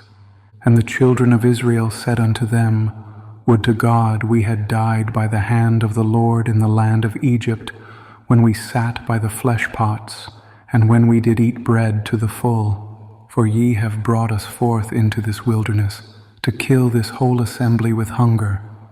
Then said the Lord unto Moses, Behold, I will rain bread from heaven for you, and the people shall go out and gather a certain rate every day, that I may prove them, whether they will walk in my law or no. And it shall come to pass, that on the 6th day they shall prepare that which they bring in, and it shall be twice as much as they gather daily. And Moses and Aaron said unto all the children of Israel, At even, then ye shall know that the Lord hath brought you out from the land of Egypt. And in the morning, then ye shall see the glory of the Lord, for that he heareth your murmurings against the Lord. And what are we that ye murmur against us? And Moses said, This shall be, when the Lord shall give you in the evening flesh to eat, and in the morning bread to the full, for that the Lord heareth your murmurings which ye murmur against him. And what are we? Your murmurings are not against us, but against the Lord. And Moses spake unto Aaron, Say unto all the congregation of the children of Israel, Come near before the Lord, for he hath heard your murmurings. And it came to pass, as Aaron spake unto the whole congregation of the children of Israel, that they looked toward the wilderness, and behold, the glory of the Lord appeared in the cloud. And the Lord spake unto Moses, saying, I have heard the murmurings of the children of Israel. Speak unto them, saying, At even ye shall eat flesh, and in the morning ye shall be filled with bread, and ye shall know that I am the Lord your God. And it came to pass that at even the quails came up and covered the camp, and in the morning the dew lay round about the host. And when the dew that lay was gone up, behold, upon the face of the wilderness there lay a small round thing, as small as the hoarfrost on the ground. And when the children of Israel saw it, they said one to another, It is manna, for they wist not what it was. And Moses said unto them, This is the bread which the Lord hath given you to eat. This is the thing which the Lord hath commanded, gather of it every man according to his eating, an omer for every man according to the number of your persons. Take ye every man for them which are in his tents. And the children of Israel did so, and gathered some more, some less. And when they did meet it with an omer, he that gathered much had nothing over, and he that gathered little had no lack. They gathered every man according to his eating. And Moses said, Let no man leave of it till the morning. Notwithstanding they hearkened not unto Moses, but some of them left of it until the morning, and it bred worms and stank, and Moses was wroth with them. And they gathered it every morning, every man according to his eating, and when the sun waxed hot, it melted. And it came to pass that on the 6th day they gathered twice as much bread, 2 omers for one man. And all the rulers of the congregation came and told Moses, and he said unto them, This is that which the Lord hath said, Tomorrow is the rest of the holy Sabbath unto the Lord. Bake that which ye will bake today, and seethe that ye will seethe, and that which remaineth over lay up for you to be kept until the morning. And they laid it up till the morning, as Moses bade, and it did not stink, neither was there any worm therein. And Moses said, Eat that today, for today is a Sabbath unto the Lord. Today ye shall not find it in the field. 6 days ye shall gather it, but on the 7th day, which is the Sabbath, in it there shall be none. And it came to pass that there went out some of the people on the 7th day for to gather, and they found none. And the Lord said unto Moses, How long refuse ye to keep my commandments and my laws? See, for that the Lord hath given you the Sabbath, therefore he giveth you on the 6th day the bread of 2 days. Abide ye every man in his place, let no man go out of his place on the 7th day. So the people rested on the 7th day, and the house of Israel called the name thereof manna, and it was like coriander seed, white, and the taste of it was like wafers made with honey. And Moses said, This is the thing which the Lord commandeth, fill an omer of it to be kept for your generations, that they may see the bread wherewith I have fed you in the wilderness, when I brought you forth from the land of Egypt. And Moses said unto Aaron, Take a pot, and put an omer full of manna therein, and lay it up before the Lord, to be kept for your generations. As the Lord commanded Moses, so Aaron laid it up before the testimony, to be kept. And the children of Israel did eat manna 40 years, until they came to a land inhabited. They did eat manna until they came unto the borders of the land of Canaan. Now an omer is the 10th part of an ephah. Chapter 17. And all the congregation of the children of Israel journeyed from the wilderness of Sin after their journeys, according to the commandment of the Lord, and pitched in Rephidim, and there was no water for the people to drink. Wherefore the people did chide with Moses, and said, Give us water, that we may drink. And Moses said unto them, Why chide ye with me? Wherefore do ye tempt the Lord? And the people thirsted there for water, and the people murmured against Moses, and said, Wherefore is this that thou hast brought us up out of Egypt, to kill us and our children and our cattle with thirst? And Moses cried unto the Lord, saying, What shall I do unto this people? They be almost ready to stone me. And the Lord said unto Moses, Go on before the people, and take with thee of the elders of Israel, and thy rod, wherewith thou smotest the river, take in thine hand, and go. Behold, I will stand before thee there upon the rock in Horeb, and thou shalt smite the rock, and there shall come water out of it, that the people may drink. And Moses did so in the sight of the elders of Israel. And he called the name of the place Massah and Meribah, because of the chiding of the children of Israel, and because they tempted the Lord, saying, Is the Lord among us, or not? Then came Amalek and fought with Israel in Rephidim. And Moses said unto Joshua, choose us out men and go out, fight with Amalek. Tomorrow I will stand on the top of the hill with the rod of God in mine hand. So Joshua did as Moses had said to him, and fought with Amalek. And Moses, Aaron, and Hur went up to the top of the hill. And it came to pass, when Moses held up his hand, that Israel prevailed, and when he let down his hand, Amalek prevailed. But Moses' hands were heavy, and they took a stone, and put it under him, and he sat thereon. And Aaron and Hur stayed up his hands, the one on the one side, and the other on the other side. And his hands were steady until the going down of the sun. And Joshua discomfited Amalek and his people with the edge of the sword. And the Lord said unto Moses, Write this for a memorial in a book, and rehearse it in the ears of Joshua. For I will utterly put out the remembrance of Amalek from under heaven. And Moses built an altar, and called the name of it Jehovah Nissi. For he said, Because the Lord hath sworn that the Lord will have war with Amalek from generation to generation. Chapter 18. When Jethro, the priest of Midian, Moses' father-in-law, heard of all that God had done for Moses and for Israel his people, and that the Lord had brought Israel out of Egypt. Then Jethro, Moses' father-in-law, took Zipporah, Moses' wife, after he had sent her back, and her 2 sons, of which the name of the one was Gershom. For he said, I have been an alien in a strange land. And the name of the other was Eleazar, for the God of my father, said he, was mine help, and delivered me from the sword of Pharaoh. And Jethro, Moses' father-in-law, came with his sons and his wife unto Moses into the wilderness, where he encamped at the mount of God.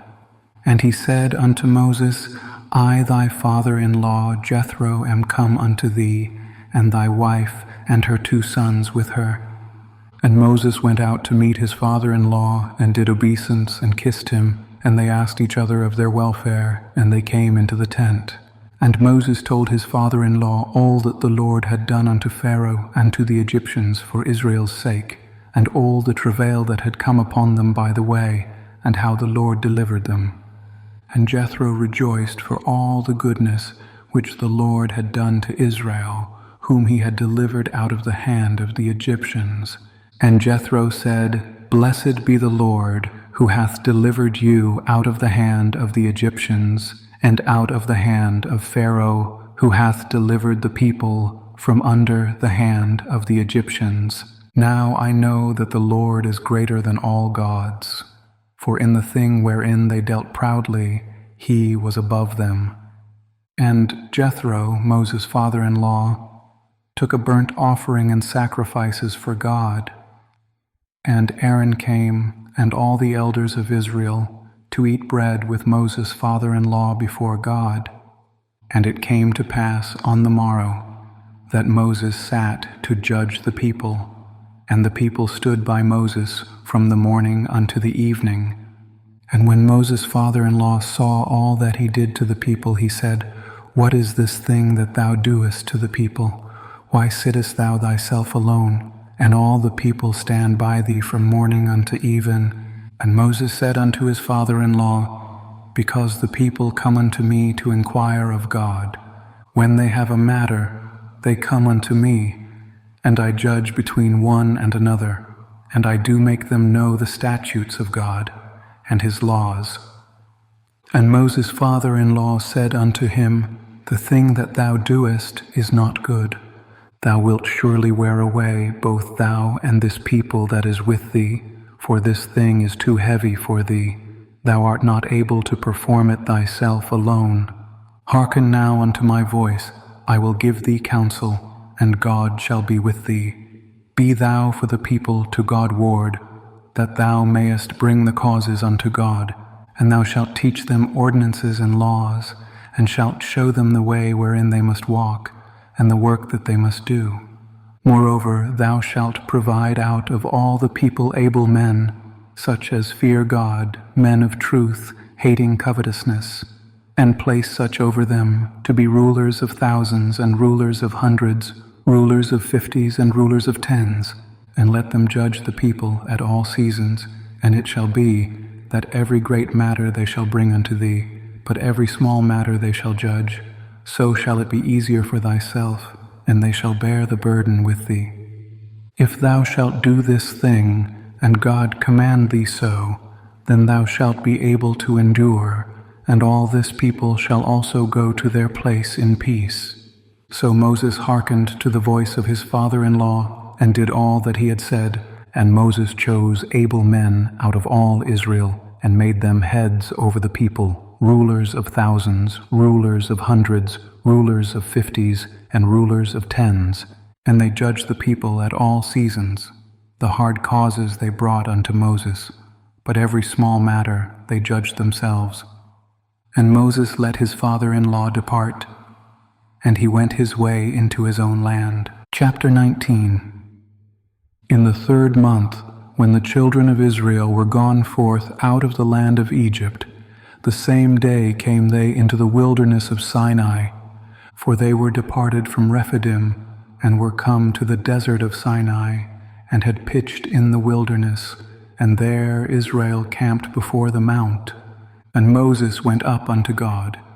And the Lord called unto him out of the mountain, saying, Thus shalt thou say to the house of Jacob, and tell the children of Israel, Ye have seen what I did unto the Egyptians, and how I bare you on eagle's wings, and brought you unto myself. Now therefore, if ye will obey my voice indeed, and keep my covenant, then ye shall be a peculiar treasure unto me above all people. For all the earth is mine, and ye shall be unto me a kingdom of priests, and an holy nation.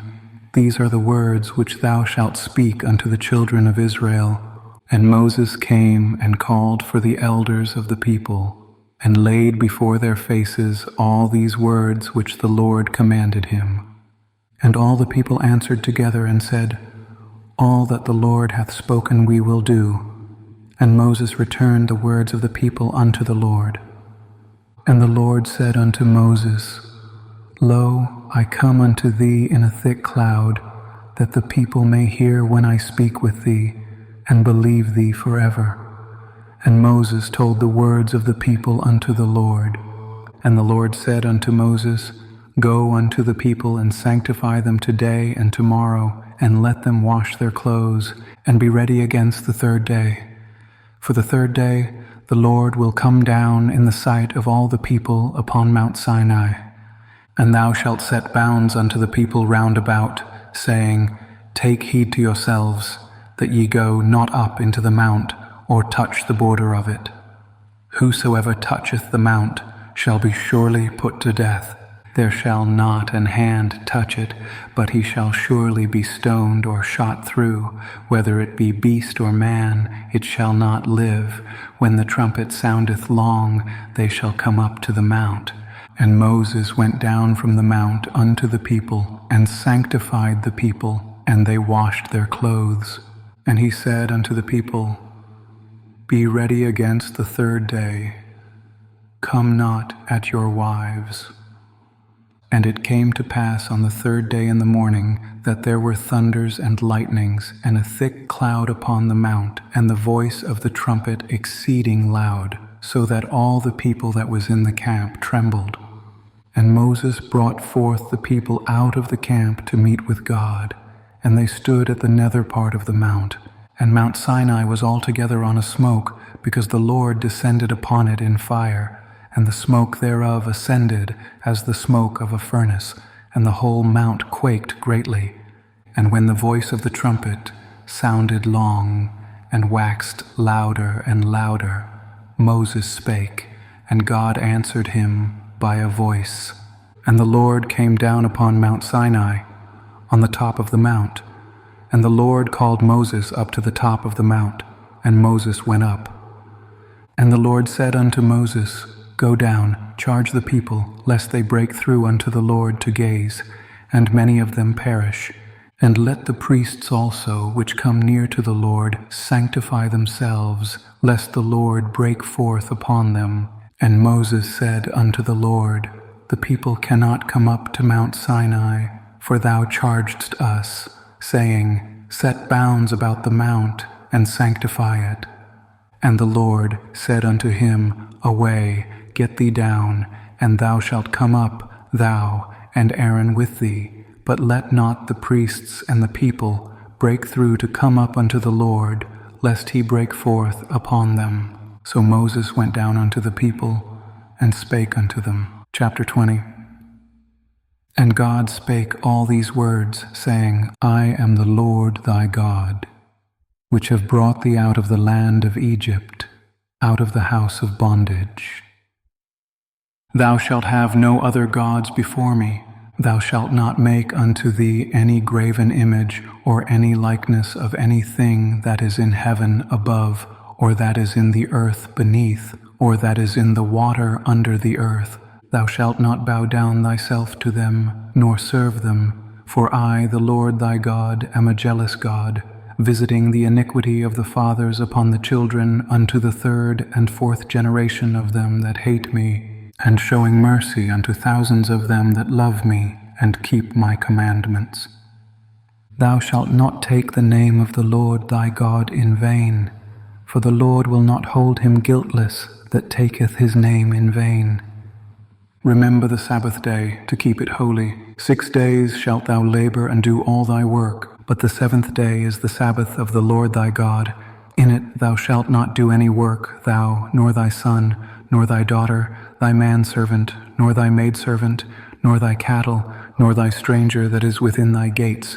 For in 6 days the Lord made heaven and earth, the sea, and all that in them is, and rested the seventh day. Wherefore the Lord blessed the Sabbath day, and hallowed it. Honor thy father and thy mother, that thy days may be long upon the land which the Lord thy God giveth thee. Thou shalt not kill. Thou shalt not commit adultery. Thou shalt not steal. Thou shalt not bear false witness against thy neighbor. Thou shalt not covet thy neighbor's house. Thou shalt not covet thy neighbor's wife, nor his manservant, nor his maidservant, nor his ox, nor his ass, nor anything that is thy neighbor's. And all the people saw the thunderings, and the lightnings, and the noise of the trumpet, and the mountain smoking, and when the people saw it, they removed and stood afar off. And they said unto Moses, Speak thou with us, and we will hear, but let not God speak with us, lest we die. And Moses said unto the people, Fear not, for God is come to prove you, and that his fear may be before your faces, that ye sin not. And the people stood afar off, and Moses drew near unto the thick darkness where God was. And the Lord said unto Moses, Thus thou shalt say unto the children of Israel, Ye have seen that I have talked with you from heaven. Ye shall not make with me gods of silver, neither shall ye make unto you gods of gold. An altar of earth thou shalt make unto me, and shalt sacrifice thereon thy burnt offerings, and thy peace offerings, thy sheep, and thine oxen. In all places where I record my name, I will come unto thee, and I will bless thee. And if thou wilt make me an altar of stone, thou shalt not build it of hewn stone. For if thou lift up thy tool upon it, thou hast polluted it. Neither shalt thou go up by steps unto mine altar, that thy nakedness be not discovered thereon. Chapter 21. Now these are the judgments which thou shalt set before them. If thou buy an Hebrew servant, 6 years he shall serve, and in the 7th he shall go out free for nothing. If he came in by himself, he shall go out by himself. If he were married, then his wife shall go out with him. If his master have given him a wife, and she have borne him sons or daughters, the wife and her children shall be her master's, and he shall go out by himself. And if the servant shall plainly say, I love my master, my wife, and my children, I will not go out free, then his master shall bring him unto the judges. He shall also bring him to the door or unto the doorpost, and his master shall bore his ear through with an awl, and he shall serve him forever. And if a man sell his daughter to be a maidservant, she shall not go out as the men servants do. If she please not her master, who hath betrothed her to himself, then shall he let her be redeemed.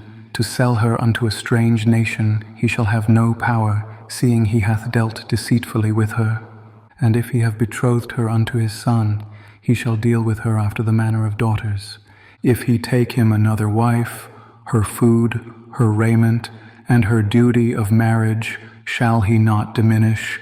And if he do not these three unto her, then shall she go out free without money. He that smiteth a man so that he die shall be surely put to death. And if a man lie not in wait, but God deliver him into his hand, then I will appoint thee a place whither he shall flee. But if a man come presumptuously upon his neighbor, to slay him with guile, thou shalt take him from mine altar, that he may die. And he that smiteth his father or his mother shall be surely put to death. And he that stealeth a man and selleth him, or if he be found in his hand, he shall surely be put to death. And he that curseth his father or his mother shall surely be put to death. And if men strive together, and one smite another with a stone, or with his fist, and he die not, but keepeth his bed, if he rise again, and walk abroad upon his staff, then shall he that smote him be quit, only he shall pay for the loss of his time, and shall cause him to be thoroughly healed. And if a man smite his servant or his maid with a rod, and he die under his hand, he shall be surely punished. Notwithstanding, if he continue a day or two, he shall not be punished, for he is his money. If men strive and hurt a woman with child, so that her fruit depart from her, and yet no mischief follow, he shall be surely punished, according as the woman's husband will lay upon him, and he shall pay as the judges determine. And if any mischief follow, then thou shalt give life for life, eye for eye, tooth for tooth, hand for hand, foot for foot, burning for burning, wound for wound, stripe for stripe. And if a man smite the eye of his servant or the eye of his maid, that it perish, he shall let him go free for his eye's sake. And if he smite out his manservant's tooth, or his maidservant's tooth, he shall let him go free for his tooth's sake. If an ox gore a man or a woman, that they die, then the ox shall be surely stoned, and his flesh shall not be eaten, but the owner of the ox shall be quit. But if the ox were wont to push with his horn in time past, and it hath been testified to his owner, and he hath not kept him in, but that he hath killed a man or a woman, the ox shall be stoned, and his owner also shall be put to death. If there be laid on him a sum of money, then he shall give for the ransom of his life whatsoever is laid upon him. Whether he have gored a son or have gored a daughter, according to this judgment shall it be done unto him. If the ox shall push a manservant or a maidservant, he shall give unto their master 30 shekels of silver, and the ox shall be stoned. And if a man shall open a pit, or if a man shall dig a pit and not cover it, and an ox or an ass fall therein, the owner of the pit shall make it good, and give money unto the owner of them, and the dead beast shall be his. And if one man's ox hurt another's, that he die, then they shall sell the live ox and divide the money of it, and the dead ox also they shall divide. Or if it be known that the ox hath used to push in time past, and his owner hath not kept him in, he shall surely pay ox for ox, and the dead shall be his own. Chapter 22. If a man shall steal an ox or a sheep, and kill it or sell it, he shall restore 5 oxen for an ox, and 4 sheep for a sheep. If a thief be found breaking up, and be smitten that he die, there shall no blood be shed for him. If the sun be risen upon him, there shall be blood shed for him, for he should make full restitution. If he have nothing, then he shall be sold for his theft. If the theft be certainly found in his hand alive, whether it be ox or ass or sheep, he shall restore double. If a man shall cause a field or vineyard to be eaten, and shall put in his beast, and shall feed in another man's field, of the best of his own field, and of the best of his own vineyard, shall he make restitution. If fire break out and catch in thorns, so that the stacks of corn, or the standing corn, or the field be consumed therewith, he that kindled the fire shall surely make restitution. If a man shall deliver unto his neighbor money or stuff to keep, and it be stolen out of the man's house, if the thief be found, let him pay double. If the thief be not found, then the master of the house shall be brought unto the judges, to see whether he have put his hand unto his neighbor's goods. For all manner of trespass, whether it be for ox, for ass, for sheep, for raiment, or for any manner of lost thing, which another challengeth to be his, the cause of both parties shall come before the judges, and whom the judges shall condemn, he shall pay double unto his neighbor. If a man deliver unto his neighbor an ass, or an ox, or a sheep, or any beast, to keep, and it die, or be hurt, or driven away, no man seeing it, then shall an oath of the Lord be between them both, that he hath not put his hand unto his neighbor's goods, and the owner of it shall accept thereof, and he shall not make it good. And if it be stolen from him, he shall make restitution unto the owner thereof. If it be torn in pieces, then let him bring it for witness, and he shall not make good that which was torn. And if a man borrow aught of his neighbor, and it be hurt or die, the owner thereof being not with it, he shall surely make it good. But if the owner thereof be with it, he shall not make it good. If it be an hired thing, it came for his hire. And if a man entice a maid that is not betrothed, and lie with her, he shall surely endow her to be his wife.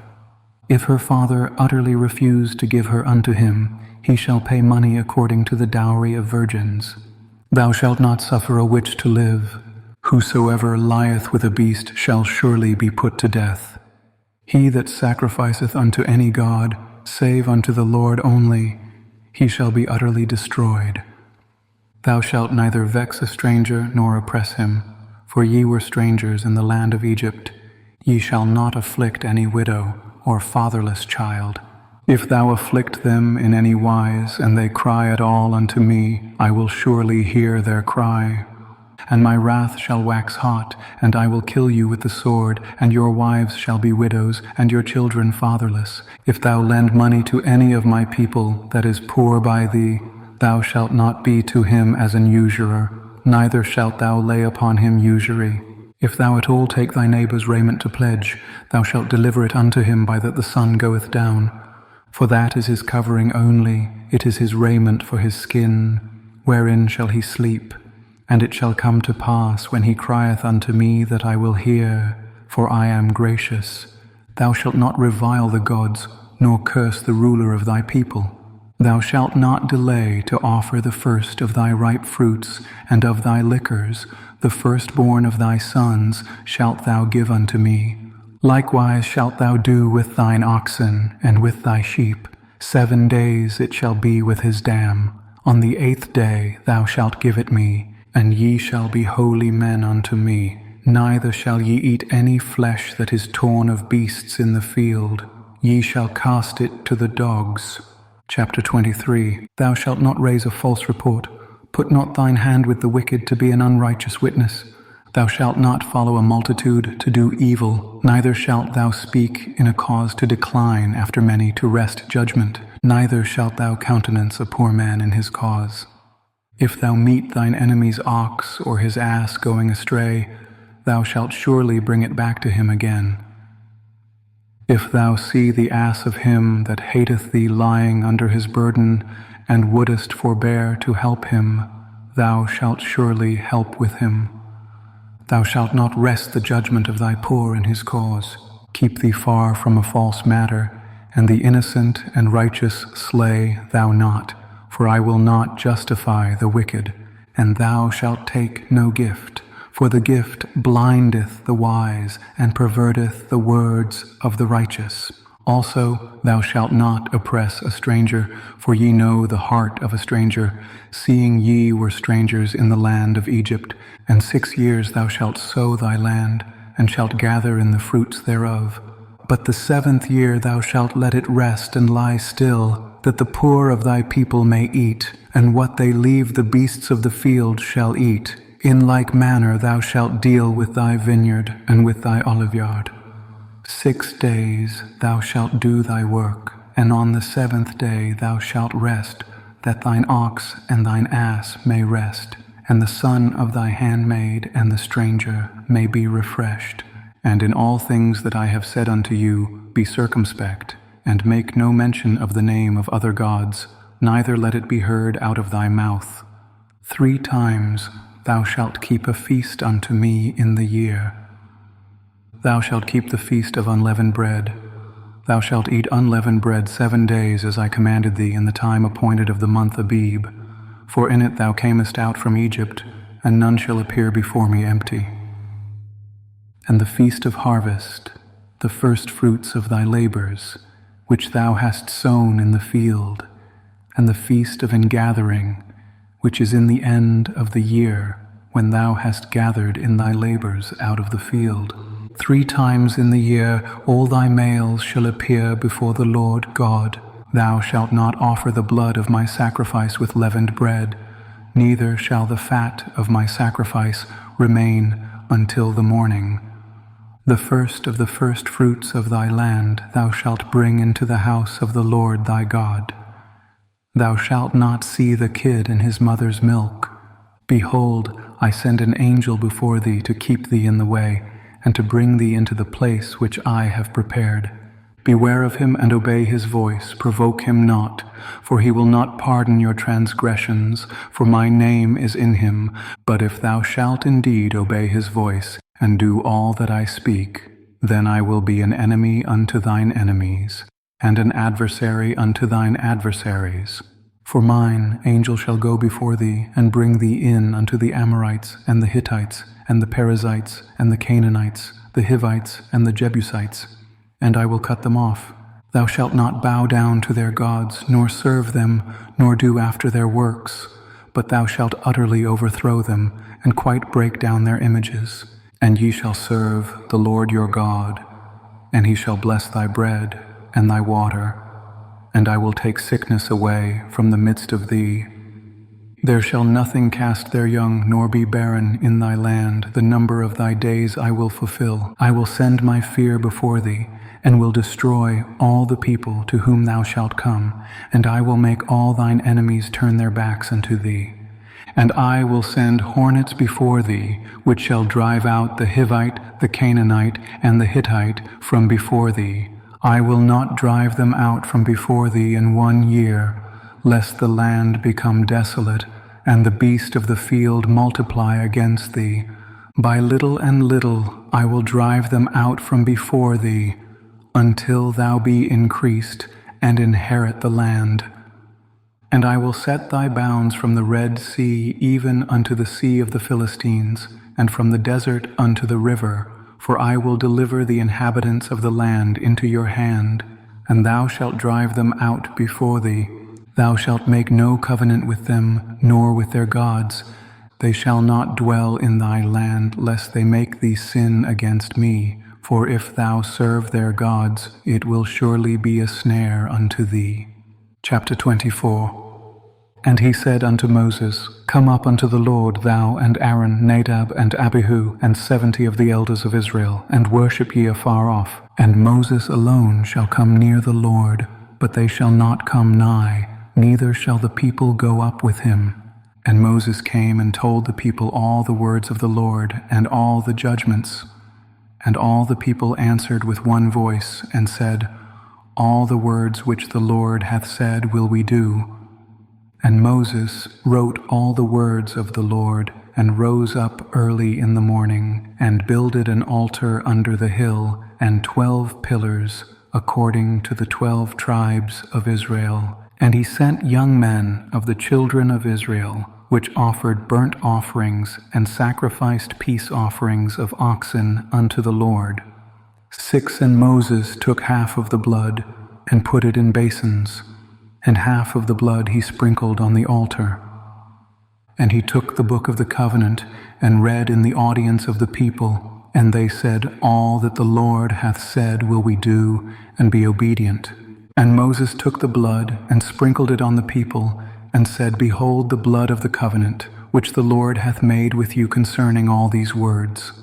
Then went up Moses, and Aaron, Nadab, and Abihu, and 70 of the elders of Israel, and they saw the God of Israel. And there was under his feet as it were a paved work of a sapphire stone, and as it were the body of heaven in his clearness. And upon the nobles of the children of Israel he laid not his hand. Also they saw God, and did eat and drink.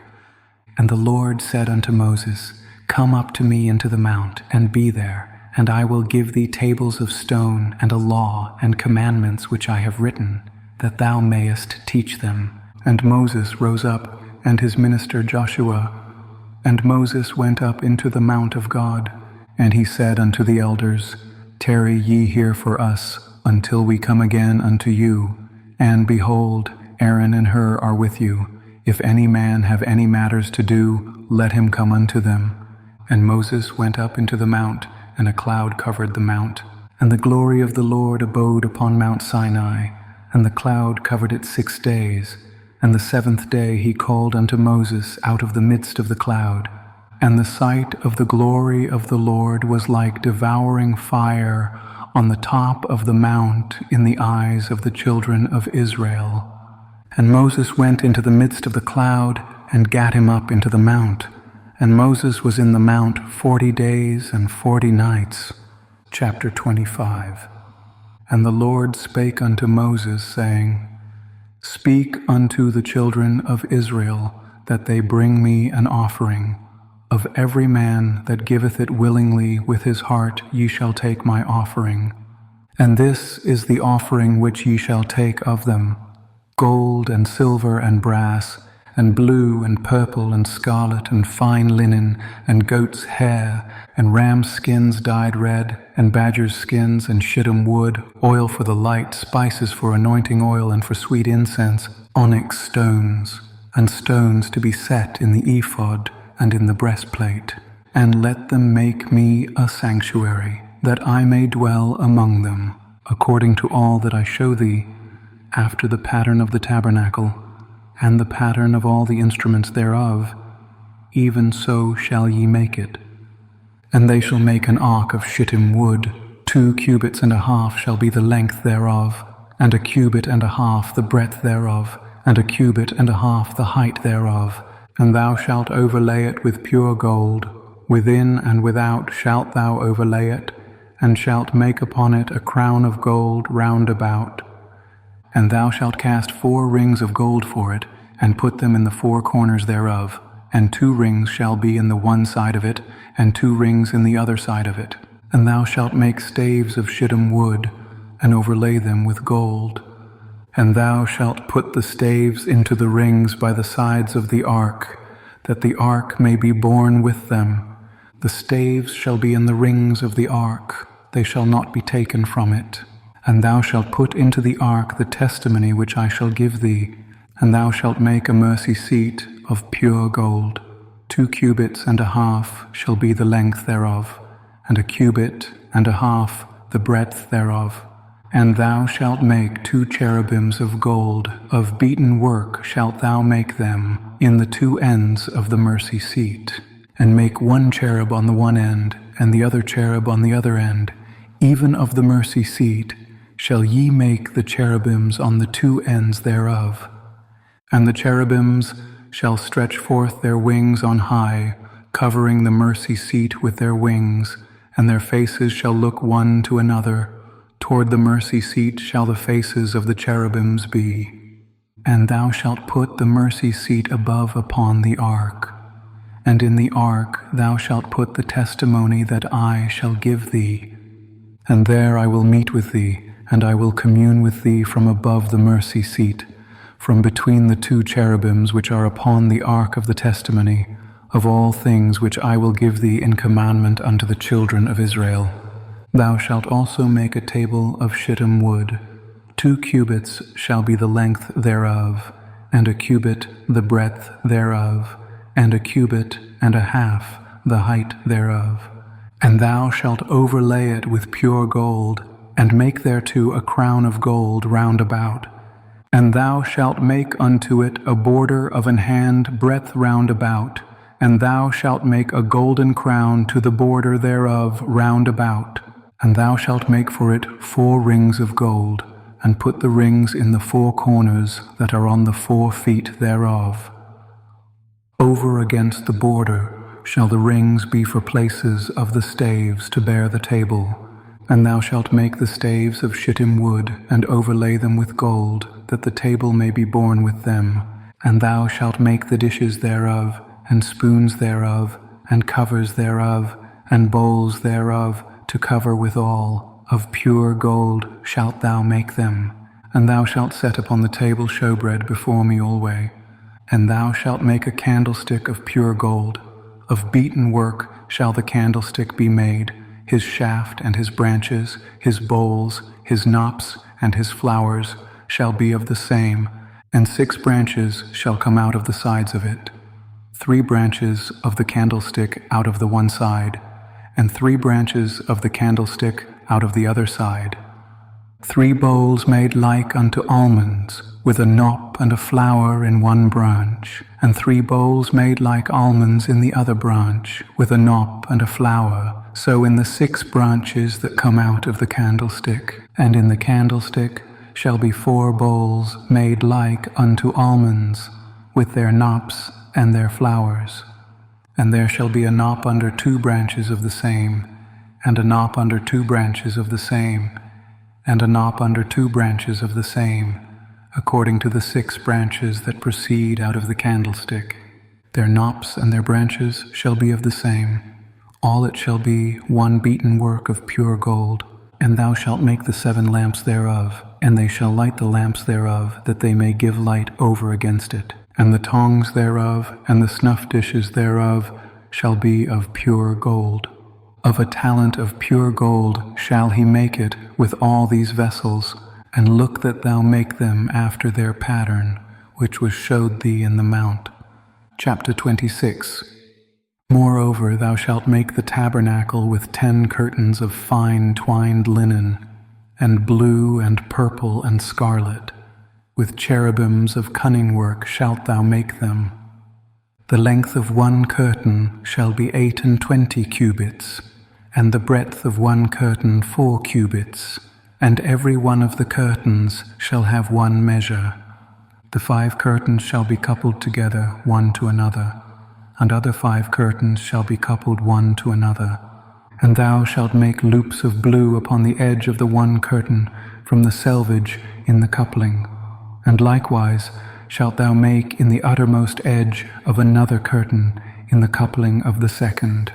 50 loops shalt thou make in the one curtain, and 50 loops shalt thou make in the edge of the curtain that is in the coupling of the second, that the loops may take hold one of another.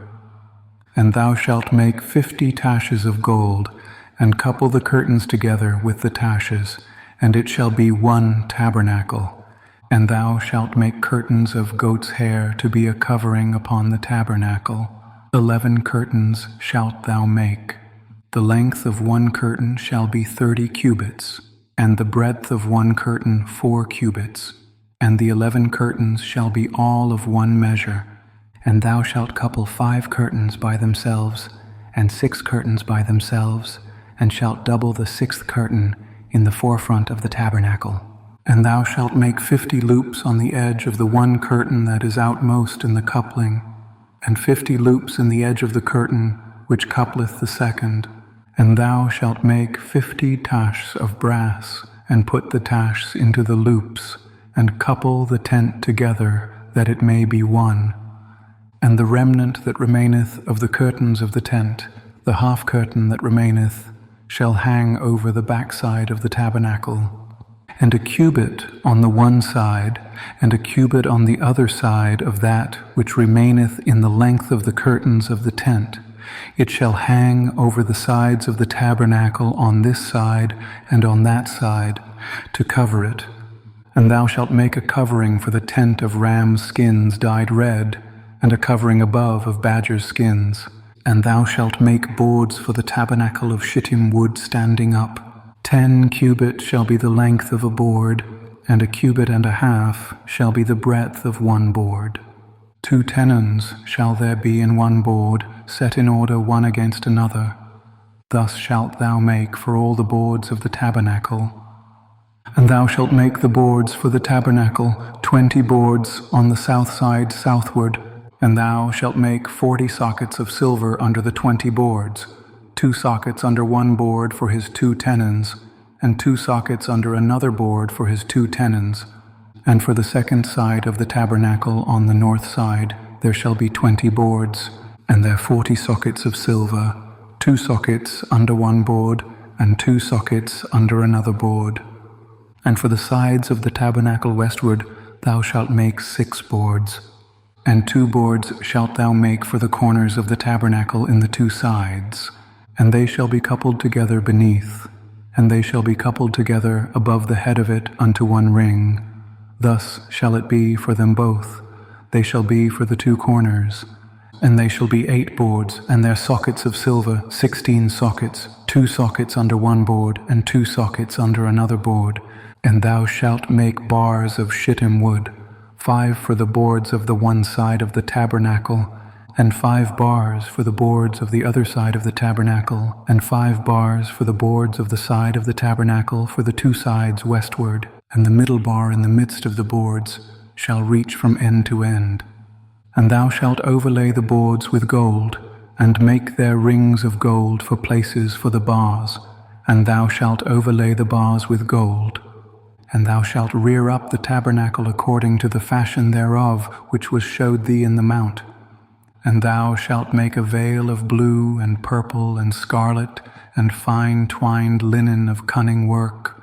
With cherubims shall it be made, and thou shalt hang it upon 4 pillars of shittim wood overlaid with gold. Their hooks shall be of gold upon the 4 sockets of silver. And thou shalt hang up the veil under the taches, that thou mayest bring in thither within the veil the ark of the testimony. And the veil shall divide unto you between the holy place and the most holy. And thou shalt put the mercy seat upon the ark of the testimony in the most holy place. And thou shalt set the table without the veil, and the candlestick over against the table on the side of the tabernacle toward the south. And thou shalt put the table on the north side. And thou shalt make an hanging for the door of the tent of blue and purple and scarlet and fine twined linen, wrought with needlework. And thou shalt make for the hanging 5 pillars of shittim wood, and overlay them with gold, and their hooks shall be of gold, and thou shalt cast 5 sockets of brass for them. Chapter 27. And thou shalt make an altar of shittim wood, 5 cubits long and 5 cubits broad. The altar shall be 4 square, and the height thereof shall be 3 cubits. And thou shalt make the horns of it upon the 4 corners thereof. His horns shall be of the same, and thou shalt overlay it with brass. And thou shalt make his pans to receive his ashes, and his shovels, and his basins, and his flesh hooks, and his fire pans. All the vessels thereof thou shalt make of brass. And thou shalt make for it a grate of network of brass. And upon the net shalt thou make 4 brazen rings in the 4 corners thereof. And thou shalt put it under the compass of the altar beneath, that the net may be even to the midst of the altar. And thou shalt make staves for the altar, staves of shittim wood, and overlay them with brass. And the staves shall be put into the rings, and the staves shall be upon the 2 sides of the altar, to bear it. Hollow with boards shalt thou make it, as it was showed thee in the mount, so shall they make it. And thou shalt make the court of the tabernacle. For the south side southward there shall be hangings for the court of fine twined linen of 100 cubits long for one side, and the 20 pillars thereof and their 20 sockets shall be of brass. The hooks of the pillars and their fillets shall be of silver. And likewise for the north side in length there shall be hangings of 100 cubits long, and his 20 pillars and their 20 sockets of brass. The hooks of the pillars and their fillets of silver. And for the breadth of the court on the west side shall be hangings of 50 cubits, their pillars 10, and their sockets 10. And the breadth of the court on the east side eastward shall be 50 cubits. The hangings of one side of the gate shall be 15 cubits, their pillars 3, and their sockets 3. And on the other side shall be hangings 15 cubits, their pillars 3, and their sockets 3. And for the gate of the court shall be an hanging of 20 cubits, of blue and purple and scarlet, and fine twined linen wrought with needlework. And their pillars shall be 4, and their sockets 4. All the pillars round about the court shall be filleted with silver. Their hooks shall be of silver, and their sockets of brass. The length of the court shall be 100 cubits, and the breadth 50 everywhere, and the height 5 cubits of fine twined linen, and their sockets of brass. All the vessels of the tabernacle, in all the service thereof, and all the pins thereof, and all the pins of the court, shall be of brass. And thou shalt command the children of Israel, that they bring thee pure oil olive beaten for the light, to cause the lamp to burn always. In the tabernacle of the congregation without the veil, which is before the testimony, Aaron and his sons shall order it from evening to morning before the Lord. It shall be a statute forever unto their generations on the behalf of the children of Israel. Chapter 28.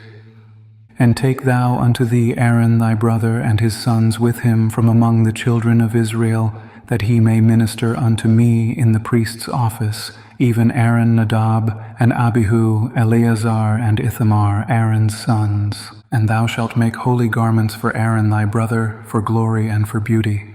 And thou shalt speak unto all that are wise-hearted, whom I have filled with the spirit of wisdom, that they may make Aaron's garments to consecrate him, that he may minister unto me in the priest's office. And these are the garments which they shall make: a breastplate, and an ephod, and a robe, and a broidered coat, a mitre, and a girdle. And they shall make holy garments for Aaron thy brother and his sons, that he may minister unto me in the priest's office. And they shall take gold, and blue, and purple, and scarlet, and fine linen. And they shall make the ephod of gold, of blue, and of purple, of scarlet, and fine twined linen, with cunning work. It shall have the 2 shoulder pieces thereof joined at the 2 edges thereof, and so it shall be joined together. And the curious girdle of the ephod, which is upon it, shall be of the same, according to the work thereof, even of gold, of blue, and purple, and scarlet, and fine twined linen. And thou shalt take 2 onyx stones, and grave on them the names of the children of Israel, 6 of their names on one stone, and the other 6 names of the rest on the other stone, according to their birth. With the work of an engraver in stone, like the engravings of a signet, shalt thou engrave the 2 stones with the names of the children of Israel. Thou shalt make them to be set in ouches of gold. And thou shalt put the 2 stones upon the shoulders of the ephod for stones of memorial unto the children of Israel. And Aaron shall bear their names before the Lord upon his 2 shoulders for a memorial. And thou shalt make ouches of gold, and 2 chains of pure gold at the ends. Of wreathen work shalt thou make them, and fasten the wreathen chains to the ouches. And thou shalt make the breastplate of judgment with cunning work. After the work of the ephod thou shalt make it. Of gold, of blue, and of purple, and of scarlet, and of fine twined linen shalt thou make it. 4 square it shall be, being doubled. A span shall be the length thereof, and a span shall be the breadth thereof. And thou shalt set in it settings of stones, even 4 rows of stones. The first row shall be a sardius, a topaz, and a carbuncle. This shall be the first row. And the second row shall be an emerald, a sapphire, and a diamond. And the third row a ligure, an agate, and an amethyst. And the 4th row a beryl, and an onyx, and a jasper. They shall be set in gold in their enclosings. And the stones shall be with the names of the children of Israel, 12 according to their names, like the engravings of a signet. Every one with his name shall they be according to the 12 tribes. And thou shalt make upon the breastplate chains at the ends of wreathen work of pure gold. And thou shalt make upon the breastplate 2 rings of gold, and shalt put the 2 rings on the 2 ends of the breastplate. And thou shalt put the 2 wreathen chains of gold in the 2 rings which are on the ends of the breastplate. And the other 2 ends of the 2 wreathen chains thou shalt fasten in the 2 ouches, and put them on the shoulder pieces of the ephod before it. And thou shalt make 2 rings of gold, and thou shalt put them upon the 2 ends of the breastplate, in the border thereof, which is in the side of the ephod inward. And 2 other rings of gold thou shalt make, and shalt put them on the 2 sides of the ephod underneath, toward the forepart thereof, over against the other coupling thereof, above the curious girdle of the ephod. And they shall bind the breastplate by the rings thereof unto the rings of the ephod with a lace of blue, that it may be above the curious girdle of the ephod, and that the breastplate be not loosed from the ephod. And Aaron shall bear the names of the children of Israel in the breastplate of judgment upon his heart, when he goeth in unto the holy place for a memorial before the Lord continually. And thou shalt put in the breastplate of judgment the Urim and the Thummim, and they shall be upon Aaron's heart when he goeth in before the Lord. And Aaron shall bear the judgment of the children of Israel upon his heart before the Lord continually. And thou shalt make the robe of the ephod all of blue, and there shall be an hole in the top of it, in the midst thereof. It shall have a binding of woven work round about the whole of it, as it were the whole of an habergeon, that it be not rent. And beneath upon the hem of it thou shalt make pomegranates of blue and of purple and of scarlet round about the hem thereof, and bells of gold between them round about, a golden bell and a pomegranate, a golden bell and a pomegranate, upon the hem of the robe round about. And it shall be upon Aaron to minister, and his sound shall be heard when he goeth in unto the holy place before the Lord, and when he cometh out, that he die not. And thou shalt make a plate of pure gold, and grave upon it, like the engravings of a signet, holiness to the Lord. And thou shalt put it on a blue lace, that it may be upon the mitre. Upon the forefront of the mitre it shall be. And it shall be upon Aaron's forehead, that Aaron may bear the iniquity of the holy things, which the children of Israel shall hallow in all their holy gifts. And it shall be always upon his forehead, that they may be accepted before the Lord. And thou shalt embroider the coat of fine linen, and thou shalt make the mitre of fine linen, and thou shalt make the girdle of needlework. And for Aaron's sons thou shalt make coats, and thou shalt make for them girdles, and bonnets shalt thou make for them, for glory and for beauty. And thou shalt put them upon Aaron thy brother, and his sons with him, and shalt anoint them, and consecrate them, and sanctify them, that they may minister unto me in the priest's office. And thou shalt make them linen breeches to cover their nakedness. From the loins even unto the thighs they shall reach. And they shall be upon Aaron and upon his sons, when they come in unto the tabernacle of the congregation, or when they come near unto the altar to minister in the holy place, that they bear not iniquity and die. It shall be a statute forever unto him and his seed after him. Chapter 29. And this is the thing that thou shalt do unto them to hallow them, to minister unto me in the priest's office. Take 1 young bullock, and 2 rams without blemish, and unleavened bread, and cakes unleavened tempered with oil, and wafers unleavened anointed with oil. Of wheaten flour shalt thou make them, and thou shalt put them into 1 basket, and bring them in the basket, with the bullock and the 2 rams. And Aaron and his sons thou shalt bring unto the door of the tabernacle of the congregation, and shalt wash them with water. And thou shalt take the garments, and put upon Aaron the coat, and the robe of the ephod, and the breastplate, and gird him with the curious girdle of the ephod. And thou shalt put the mitre upon his head, and put the holy crown upon the mitre. Then shalt thou take the anointing oil, and pour it upon his head, and anoint him, and thou shalt bring his sons, and put coats upon them. And thou shalt gird them with girdles, Aaron and his sons, and put the bonnets on them. And the priest's office shall be theirs for a perpetual statute, and thou shalt consecrate Aaron and his sons. And thou shalt cause a bullock to be brought before the tabernacle of the congregation, and Aaron and his sons shall put their hands upon the head of the bullock.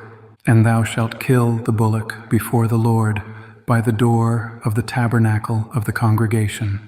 And thou shalt take of the blood of the bullock, and put it upon the horns of the altar with thy finger, and pour all the blood beside the bottom of the altar. And thou shalt take all the fat that covereth the inwards, and the caul that is above the liver, and the 2 kidneys, and the fat that is upon them, and burn them upon the altar. But the flesh of the bullock, and his skin, and his dung, shalt thou burn with fire without the camp. It is a sin offering. Thou shalt also take 1 ram, and Aaron and his sons shall put their hands upon the head of the ram, and thou shalt slay the ram, and thou shalt take his blood, and sprinkle it round about upon the altar. And thou shalt cut the ram in pieces, and wash the inwards of him and his legs, and put them unto his pieces, and unto his head. And thou shalt burn the whole ram upon the altar. It is a burnt offering unto the Lord. It is a sweet savor, an offering made by fire unto the Lord. And thou shalt take the other ram, and Aaron and his sons shall put their hands upon the head of the ram. Then shalt thou kill the ram, and take of his blood, and put it upon the tip of the right ear of Aaron, and upon the tip of the right ear of his sons, and upon the thumb of their right hand, and upon the great toe of their right foot, and sprinkle the blood upon the altar round about. And thou shalt take of the blood that is upon the altar, and of the anointing oil, and sprinkle it upon Aaron, and upon his garments, and upon his sons, and upon the garments of his sons with him, and he shall be hallowed, and his garments, and his sons' garments with him. Also thou shalt take of the ram the fat and the rump, and the fat that covereth the inwards, and the caul above the liver, and the 2 kidneys, and the fat that is upon them, and the right shoulder. For it is a ram of consecration, and 1 loaf of bread, and 1 cake of oiled bread, and 1 wafer out of the basket of the unleavened bread that is before the Lord. And thou shalt put all in the hands of Aaron, and in the hands of his sons, and shalt wave them for a wave offering before the Lord. And thou shalt receive them of their hands, and burn them upon the altar for a burnt offering, for a sweet savor before the Lord. It is an offering made by fire unto the Lord.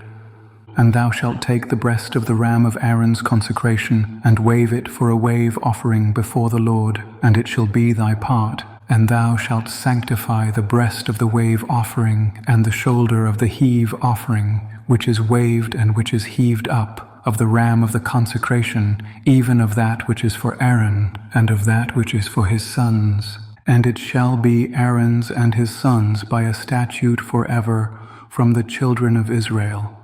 For it is an heave offering, and it shall be an heave offering from the children of Israel of the sacrifice of their peace offerings, even their heave offering unto the Lord.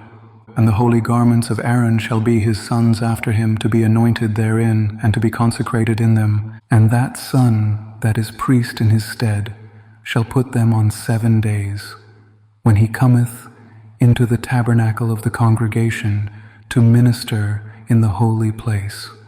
And thou shalt take the ram of the consecration, and seethe his flesh in the holy place.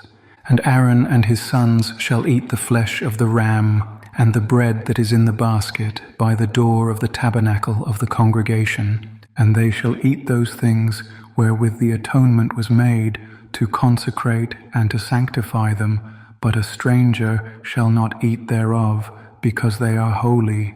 And if aught of the flesh of the consecrations or of the bread remain unto the morning, then thou shalt burn the remainder with fire.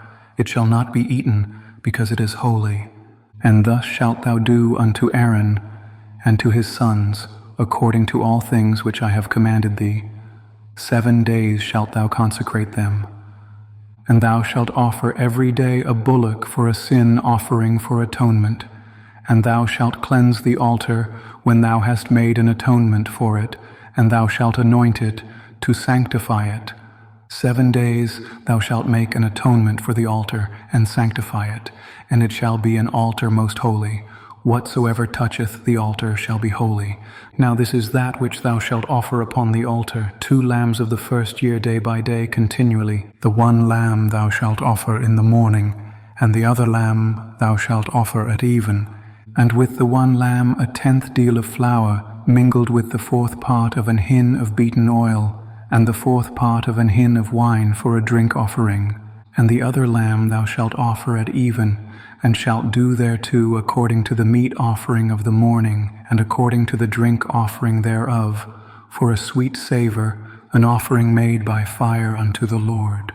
This shall be a continual burnt offering throughout your generations, at the door of the tabernacle of the congregation before the Lord, where I will meet you, to speak there unto thee.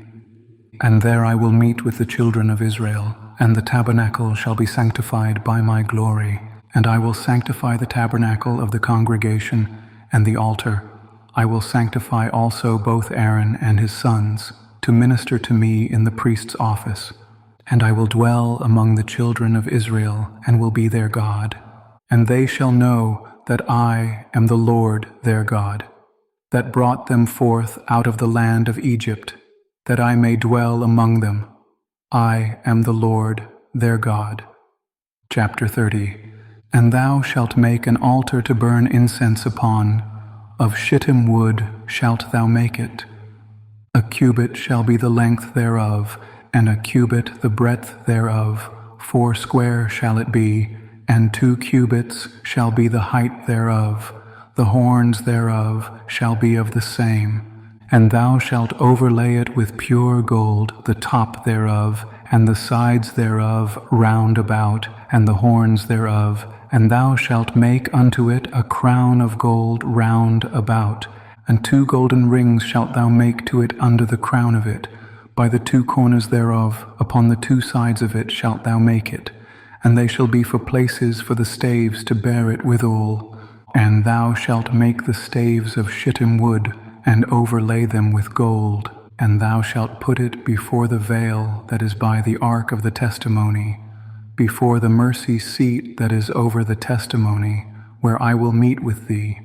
And Aaron shall burn thereon sweet incense every morning. When he dresseth the lamps, he shall burn incense upon it. And when Aaron lighteth the lamps at even, he shall burn incense upon it, a perpetual incense before the Lord throughout your generations. Ye shall offer no strange incense thereon, nor burnt sacrifice, nor meat offering, neither shall ye pour drink offering thereon. And Aaron shall make an atonement upon the horns of it once in a year with the blood of the sin offering of atonements. Once in the year shall he make atonement upon it throughout your generations. It is most holy unto the Lord. And the Lord spake unto Moses, saying, When thou takest the sum of the children of Israel after their number, then shall they give every man a ransom for his soul unto the Lord when thou numberest them, that there be no plague among them when thou numberest them. This they shall give every one that passeth among them that are numbered, 1/2 shekel after the shekel of the sanctuary. A shekel is 20 gerahs, and 1/2 shekel shall be the offering of the Lord.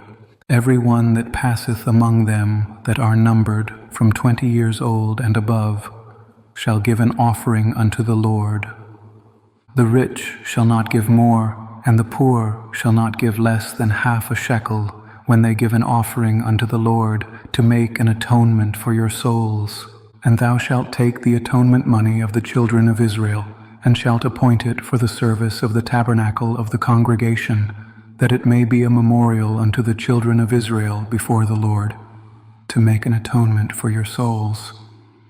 And the Lord spake unto Moses, saying, Thou shalt also make a laver of brass, and his foot also of brass, to wash withal.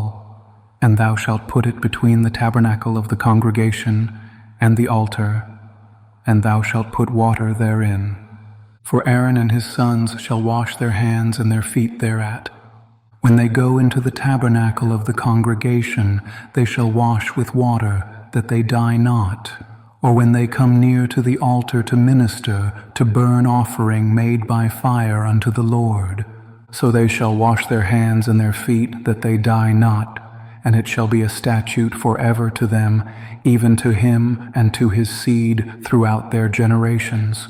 Moreover, the Lord spake unto Moses, saying, Take thou also unto thee principal spices, of pure myrrh 500 shekels, and of sweet cinnamon half so much, even 250 shekels, and of sweet calamus 250 shekels, and of cassia 500 shekels after the shekel of the sanctuary, and of oil olive and hin. And thou shalt make it an oil of holy ointment, an ointment compound after the art of the apothecary. It shall be an holy anointing oil.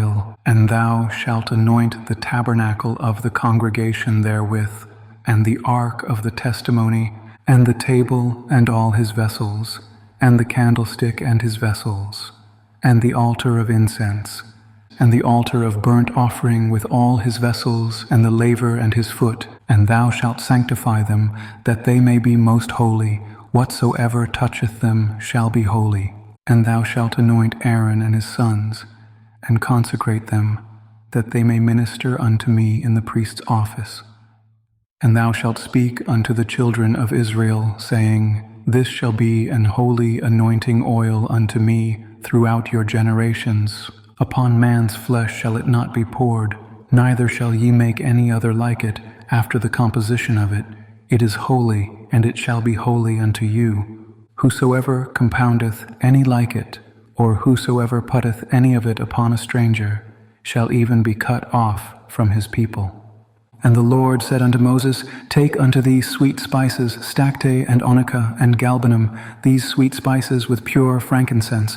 Of each shall there be a like weight, and thou shalt make it a perfume, a confection after the art of the apothecary, tempered together, pure and holy. And thou shalt beat some of it very small, and put of it before the testimony in the tabernacle of the congregation, where I will meet with thee. It shall be unto you most holy.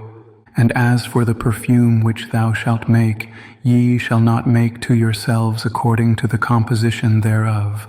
It shall be unto thee holy for the Lord. Whosoever shall make like unto that, to smell thereto, shall even be cut off from his people. Chapter 31. And the Lord spake unto Moses, saying, See, I have called by name Bezaleel the son of Uri, the son of Hur, of the tribe of Judah, and I have filled him with the Spirit of God, in wisdom, and in understanding, and in knowledge, and in all manner of workmanship, to devise cunning works, to work in gold, and in silver, and in brass, and in cutting of stones, to set them, and in carving of timber, to work in all manner of workmanship. And I, behold, I have given with him Aholiab, the son of Ahisamach, of the tribe of Dan. And in the hearts of all that are wise-hearted I have put wisdom, that they may make all that I have commanded thee, the tabernacle of the congregation, and the ark of the testimony, and the mercy seat that is thereupon, and all the furniture of the tabernacle, and the table and his furniture, and the pure candlestick with all his furniture, and the altar of incense, and the altar of burnt offering with all his furniture, and the laver and his foot, and the cloths of service, and the holy garments for Aaron the priest, and the garments of his sons, to minister in the priest's office, and the anointing oil and sweet incense for the holy place, according to all that I have commanded thee, shall they do. And the Lord spake unto Moses, saying, Speak thou also unto the children of Israel, saying, Verily my Sabbaths ye shall keep, for it is a sign between me and you throughout your generations, that ye may know that I am the Lord that doth sanctify you. Ye shall keep the Sabbath therefore, for it is holy unto you. Every one that defileth it shall surely be put to death. For whosoever doeth any work therein, that soul shall be cut off from among his people. 6 days may work be done, but in the 7th is the Sabbath of rest, holy to the Lord. Whosoever doeth any work in the Sabbath day, he shall surely be put to death. Wherefore the children of Israel shall keep the Sabbath, to observe the Sabbath throughout their generations, for a perpetual covenant. It is a sign between me and the children of Israel forever.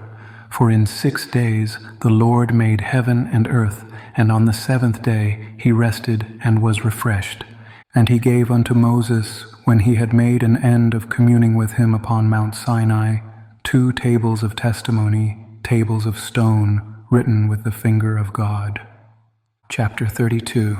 And when the people saw that Moses delayed to come down out of the mount, the people gathered themselves together unto Aaron, and said unto him, Up, make us gods, which shall go before us. For as for this Moses, the man that brought us up out of the land of Egypt, we wot not what is become of him. And Aaron said unto them, Break off the golden earrings, which are in the ears of your wives, of your sons, and of your daughters, and bring them unto me.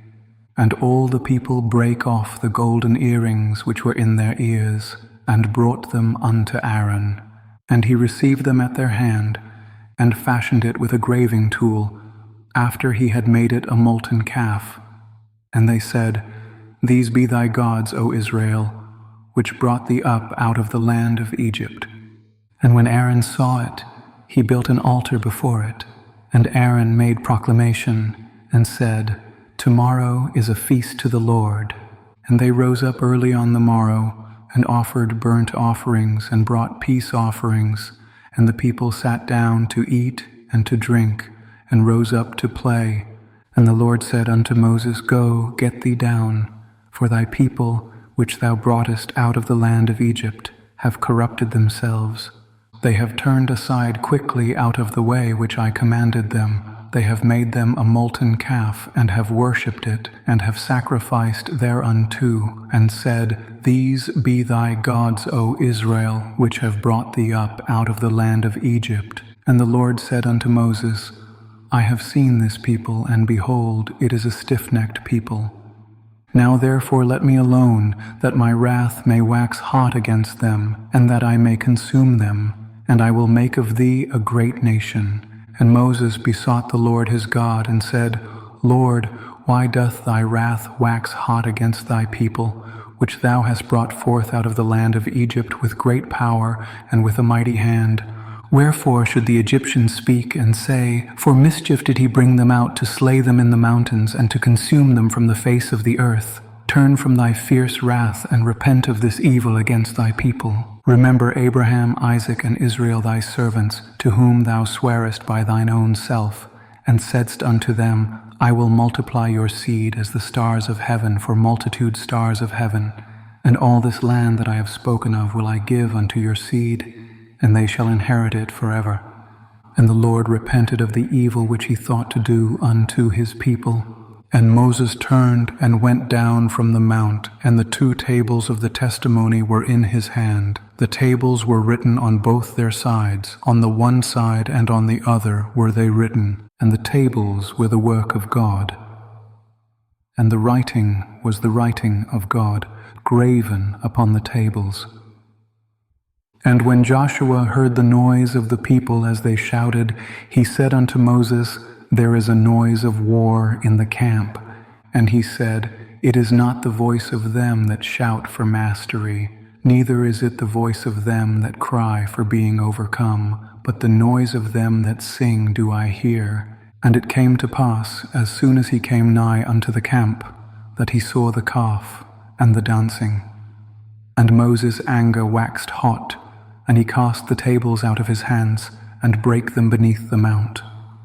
And he took the calf which they had made, and burnt it in the fire, and ground it to powder, and strawed it upon the water, and made the children of Israel drink of it. And Moses said unto Aaron, What did this people unto thee, that thou hast brought so great a sin upon them? And Aaron said, Let not the anger of my Lord wax hot. Thou knowest the people, that they are set on mischief. For they said unto me, Make us gods, which shall go before us. For as for this Moses, the man that brought us up out of the land of Egypt, we wot not what is become of him.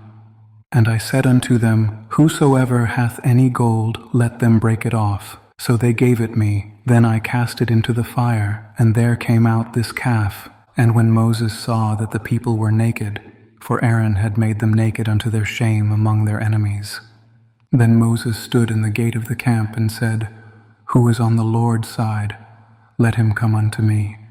And all the sons of Levi gathered themselves together unto him.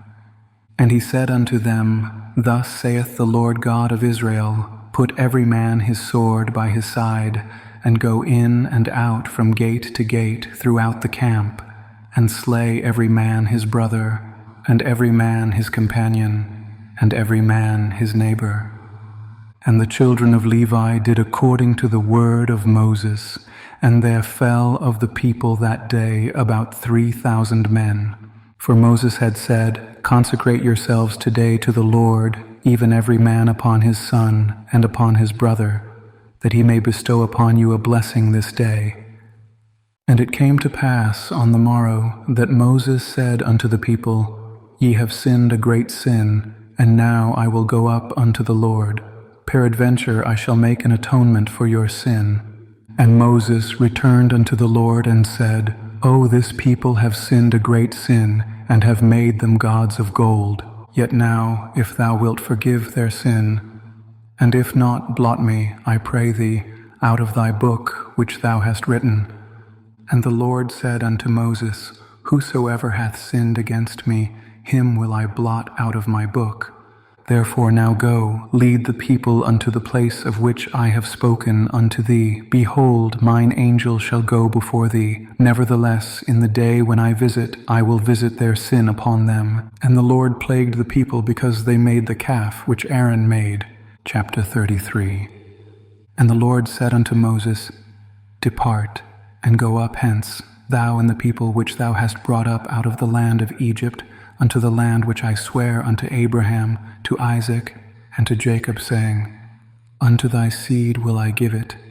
And I will send an angel before thee, and I will drive out the Canaanite, the Amorite, and the Hittite, and the Perizzite, the Hivite, and the Jebusite, unto a land flowing with milk and honey. For I will not go up in the midst of thee, for thou art a stiff-necked people, lest I consume thee in the way. And when the people heard these evil tidings, they mourned, and no man did put on him his ornaments. For the Lord had said unto Moses, Say unto the children of Israel, Ye are a stiff-necked people. I will come up into the midst of thee in a moment, and consume thee. Therefore now put off thy ornaments from thee, that I may know what to do unto thee. And the children of Israel stripped themselves of their ornaments by the Mount Horeb. And Moses took the tabernacle, and pitched it without the camp, afar off from the camp, and called it the tabernacle of the congregation.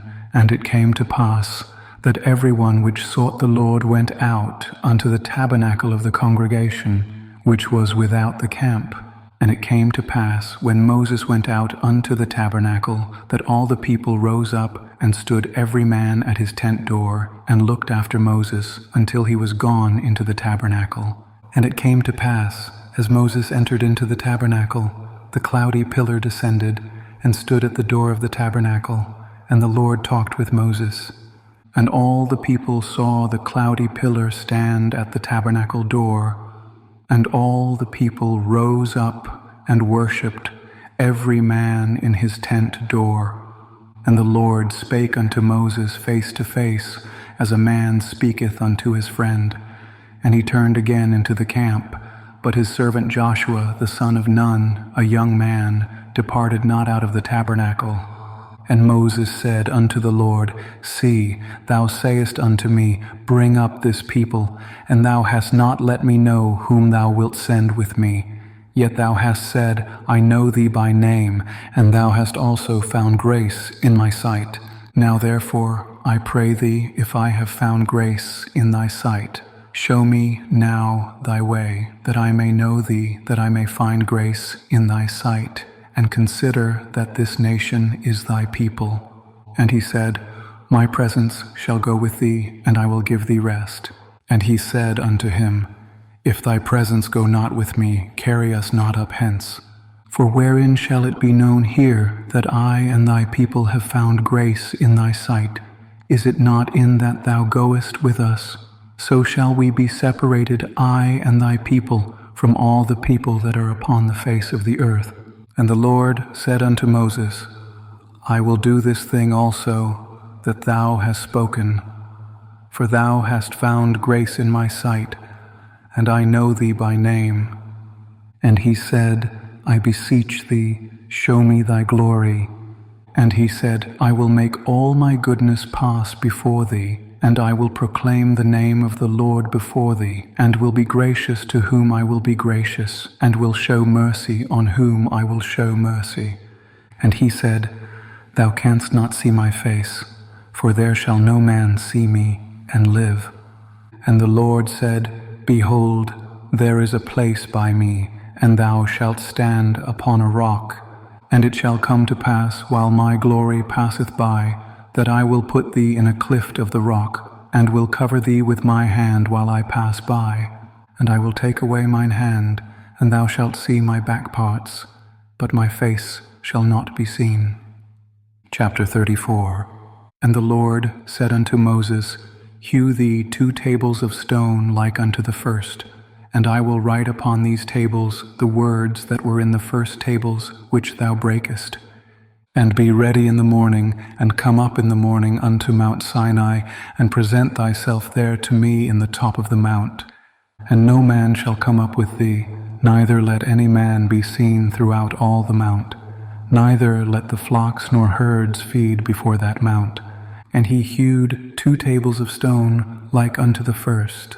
And Moses rose up early in the morning, and went up unto Mount Sinai, as the Lord had commanded him, and took in his hand the 2 tables of stone. And the Lord descended in the cloud, and stood with him there, and proclaimed the name of the Lord. And the Lord passed by before him, and proclaimed, the Lord God, merciful and gracious, long-suffering, and abundant in goodness and truth, keeping mercy for thousands, forgiving iniquity and transgression and sin, and that will by no means clear the guilty, visiting the iniquity of the fathers upon the children, and upon the children's children, unto the 3rd and to the 4th generation. And Moses made haste, and bowed his head toward the earth, and worshipped. And he said, If now I have found grace in thy sight, O Lord, let my Lord, I pray thee, go among us, for it is a stiff-necked people, and pardon our iniquity and our sin, and take us for thine inheritance. And he said, Behold, I make a covenant. Before all thy people I will do marvels such as have not been done in all the earth nor in any nation. And all the people among which thou art shall see the work of the Lord, for it is a terrible thing that I will do with thee. Observe thou that which I command thee this day. Behold, I drive out before thee the Amorite, and the Canaanite, and the Hittite, and the Perizzite, and the Hivite, and the Jebusite. Take heed to thyself, lest thou make a covenant with the inhabitants of the land whither thou goest, lest it be for a snare in the midst of thee. But ye shall destroy their altars, break their images, and cut down their groves, for thou shalt worship no other God.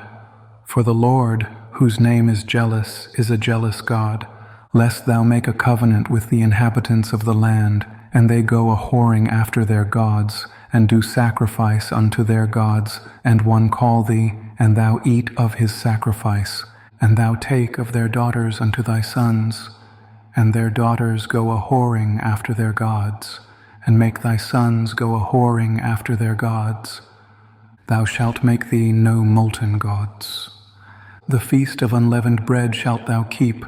7 days thou shalt eat unleavened bread, as I commanded thee, in the time of the month Abib. For in the month Abib thou camest out from Egypt.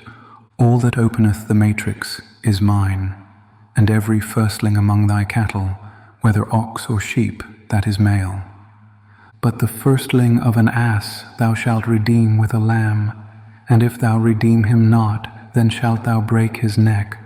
All the firstborn of thy sons thou shalt redeem, and none shall appear before me empty. 6 days thou shalt work, but on the 7th day thou shalt rest. In earing time and in harvest thou shalt rest.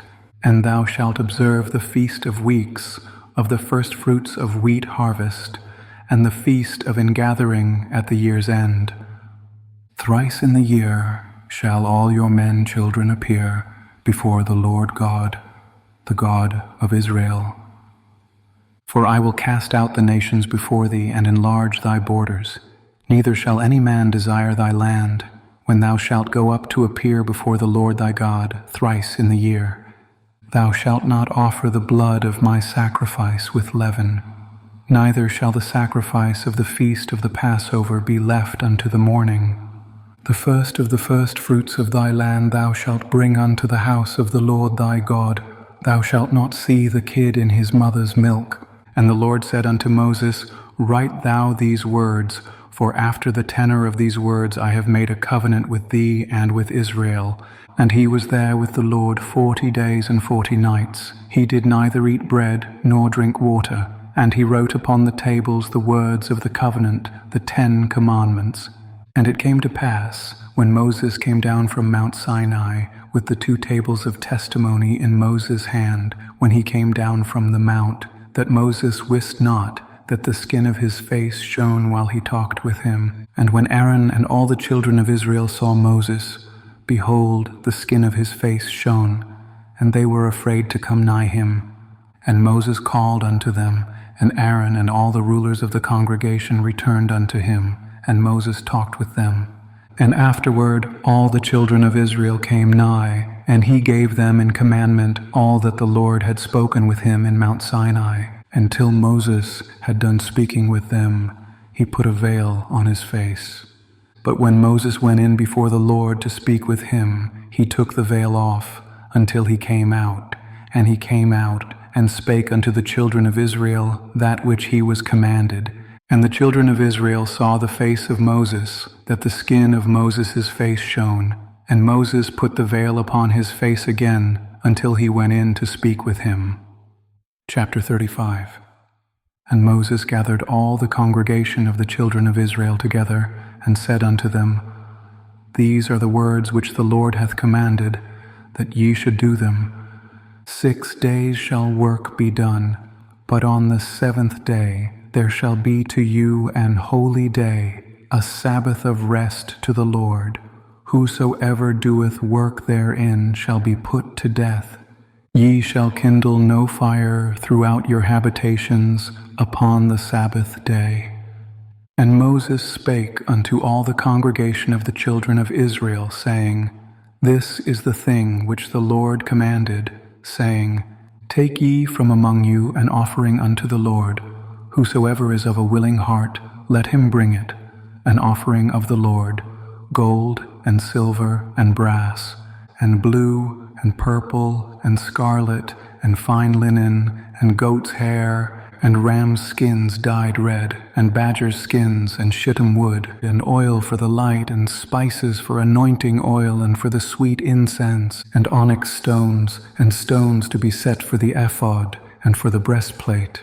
And every wise-hearted among you shall come, and make all that the Lord hath commanded, the tabernacle, his tent, and his covering, his tashs, and his boards, his bars, his pillars, and his sockets, the ark and the staves thereof, with the mercy seat and the veil of the covering, the table and his staves, and all his vessels, and the shewbread, the candlestick also for the light, and his furniture, and his lamps, with the oil for the light, and the incense altar, and his staves, and the anointing oil, and the sweet incense, and the hanging for the door at the entering in of the tabernacle, the altar of burnt offering, with his brasen grate, his staves, and all his vessels, the laver and his foot, the hangings of the court, his pillars, and their sockets, and the hanging for the door of the court, the pins of the tabernacle,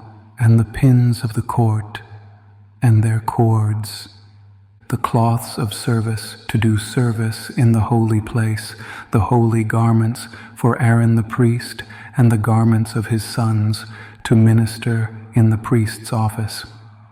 And all the congregation of the children of Israel departed from the presence of Moses. And they came, everyone whose heart stirred him up, and everyone whom his spirit made willing, and they brought the Lord's offering to the work of the tabernacle of the congregation, and for all his service, and for the holy garments. And they came, both men and women, as many as were willing-hearted, and brought bracelets, and earrings, and rings, and tablets, all jewels of gold. And every man that offered an offering of gold unto the Lord. And every man with whom was found blue and purple and scarlet and fine linen and goat's hair and red skins of rams and badgers' skins brought them. Every one that did offer an offering of silver and brass brought the Lord's offering. And every man with whom was found shittim wood for any work of the service brought it.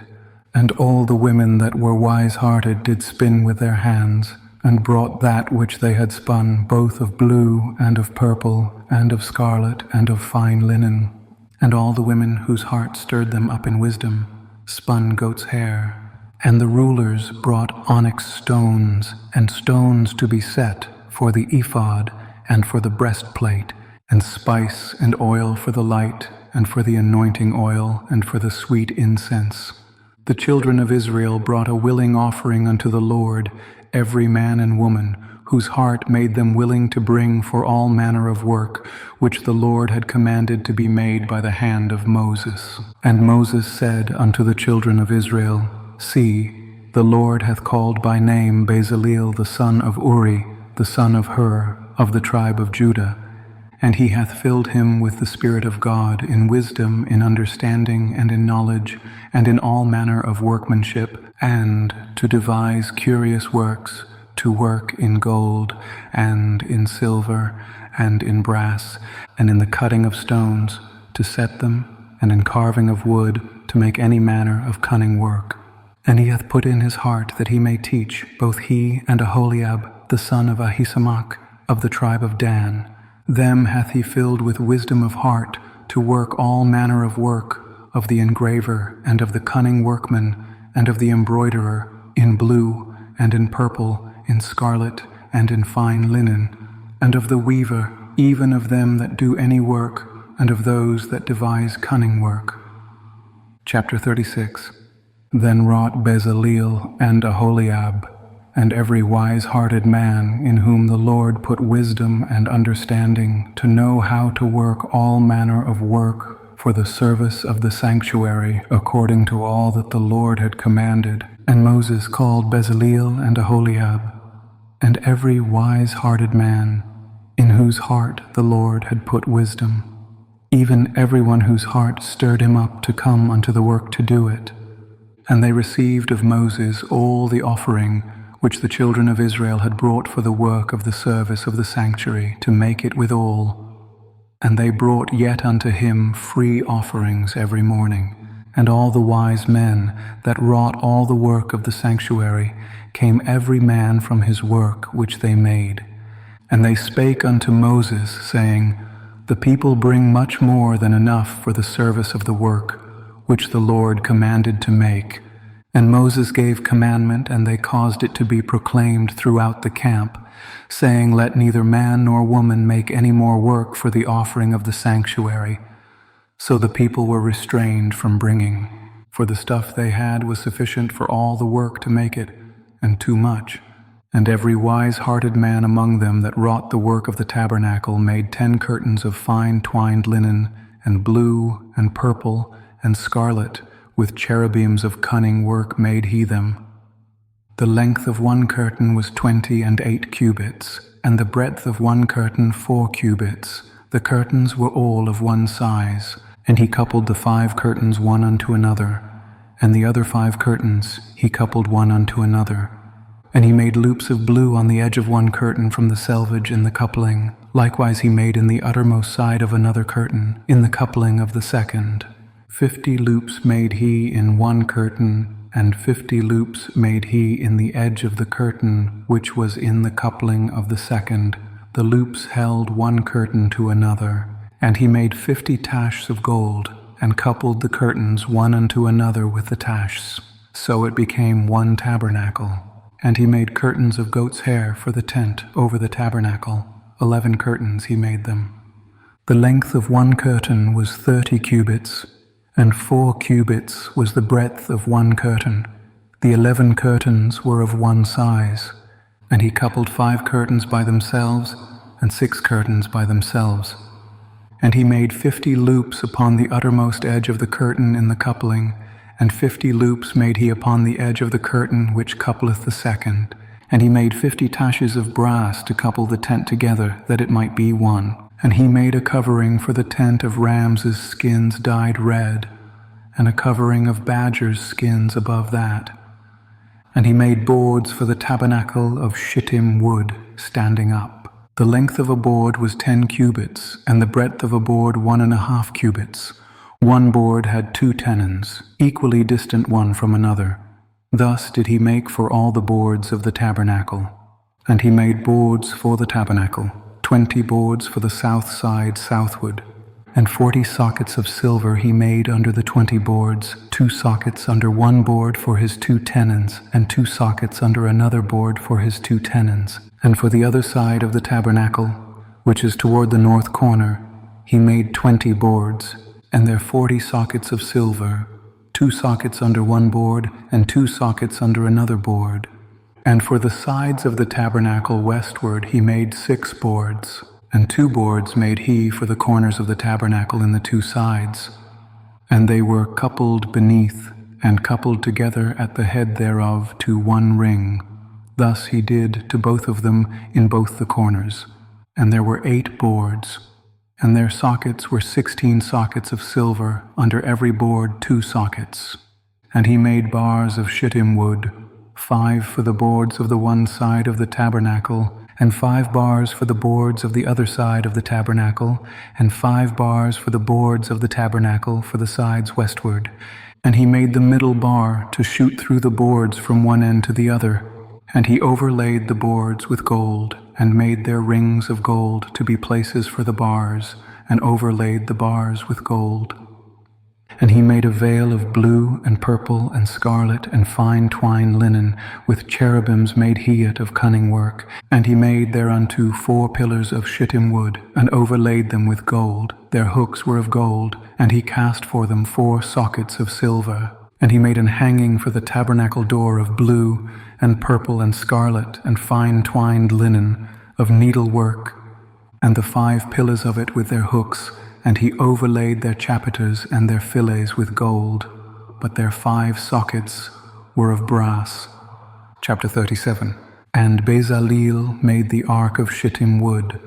2 cubits and a half was the length of it, and 1 cubit and a half the breadth of it, and 1 cubit and a half the height of it. And he overlaid it with pure gold within and without, and made a crown of gold to it round about. And he cast for it 4 rings of gold to be set by the 4 corners of it, even 2 rings upon the one side of it, and 2 rings upon the other side of it. And he made staves of shittim wood, and overlaid them with gold. And he put the staves into the rings by the sides of the ark, to bear the ark. And he made the mercy seat of pure gold. 2 cubits and a half was the length thereof, and 1 cubit and a half the breadth thereof. And he made 2 cherubims of gold, beaten out of one piece made he them, on the 2 ends of the mercy seat, 1 cherub on the end on this side, and another cherub on the other end on that side. Out of the mercy seat made he the cherubims on the 2 ends thereof. And the cherubims spread out their wings on high, and covered with their wings over the mercy seat, with their faces one to another, even to the mercy seatward were the faces of the cherubims. And he made the table of shittim wood. 2 cubits was the length thereof, and 1 cubit the breadth thereof, and 1 cubit and a half the height thereof. And he overlaid it with pure gold, and made thereunto a crown of gold round about. Also he made thereunto a border of an handbreadth round about, and made a crown of gold for the border thereof round about. And he cast for it 4 rings of gold, and put the rings upon the 4 corners that were in the 4 feet thereof. Over against the border were the rings, the places for the staves to bear the table. And he made the staves of shittim wood, and overlaid them with gold, to bear the table. And he made the vessels which were upon the table, his dishes and his spoons, and his bowls and his covers to cover withal, of pure gold. And he made the candlestick of pure gold, of beaten work made he the candlestick.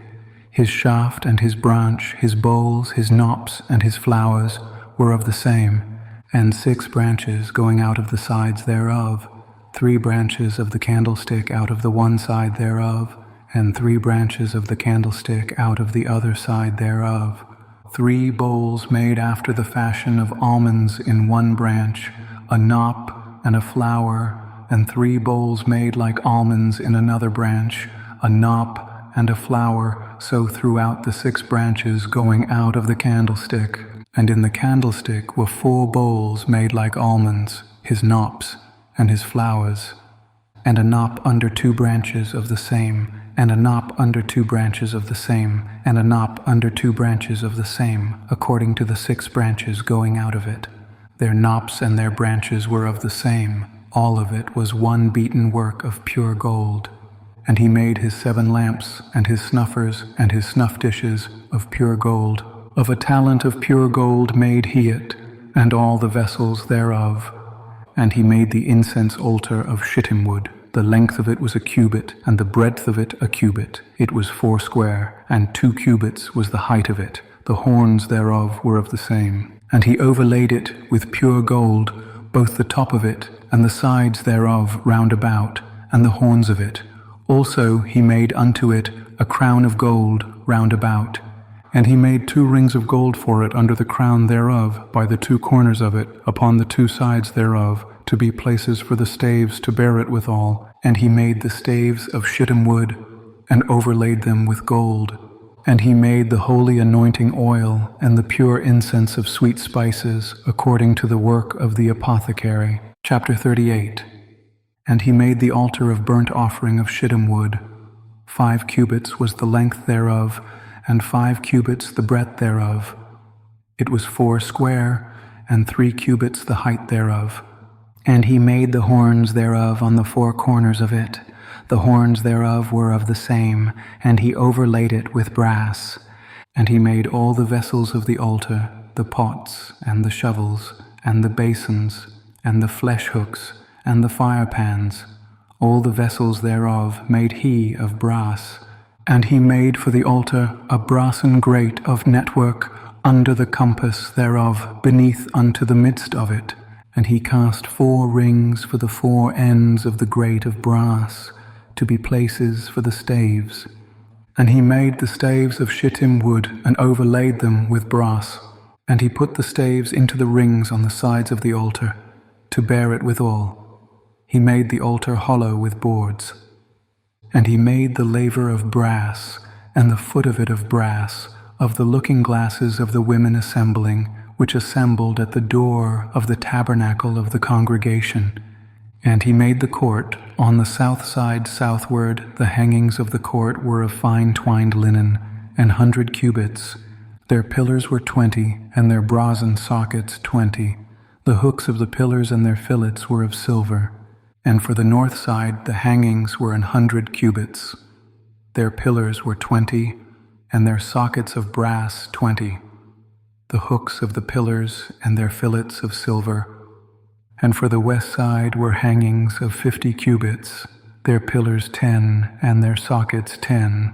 The hooks of the pillars and their fillets of silver. And for the east side, eastward 50 cubits.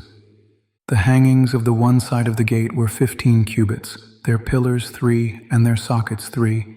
And for the other side of the court gate, on this hand and that hand, were hangings of 15 cubits, their pillars 3, and their sockets 3. All the hangings of the court round about were of fine twined linen, and the sockets for the pillars were of brass. the hooks of the pillars and their fillets of silver, and the overlaying of their chapiters of silver, and all the pillars of the court were filleted with silver. And the hanging for the gate of the court was needlework, of blue and purple and scarlet and fine twined linen, and 20 cubits was the length, and the height in the breadth was 5 cubits, answerable to the hangings of the court. And their pillars were 4, and their sockets of brass 4, their hooks of silver, and the overlaying of their chapiters and their fillets of silver, and all the pins of the tabernacle and of the court round about were of brass. This is the sum of the tabernacle, even of the tabernacle of testimony, as it was counted, according to the commandment of Moses, for the service of the Levites, by the hand of Ithamar, son to Aaron the priest. And Bezaleel the son of Uri, the son of Hur, of the tribe of Judah, made all that the Lord commanded Moses.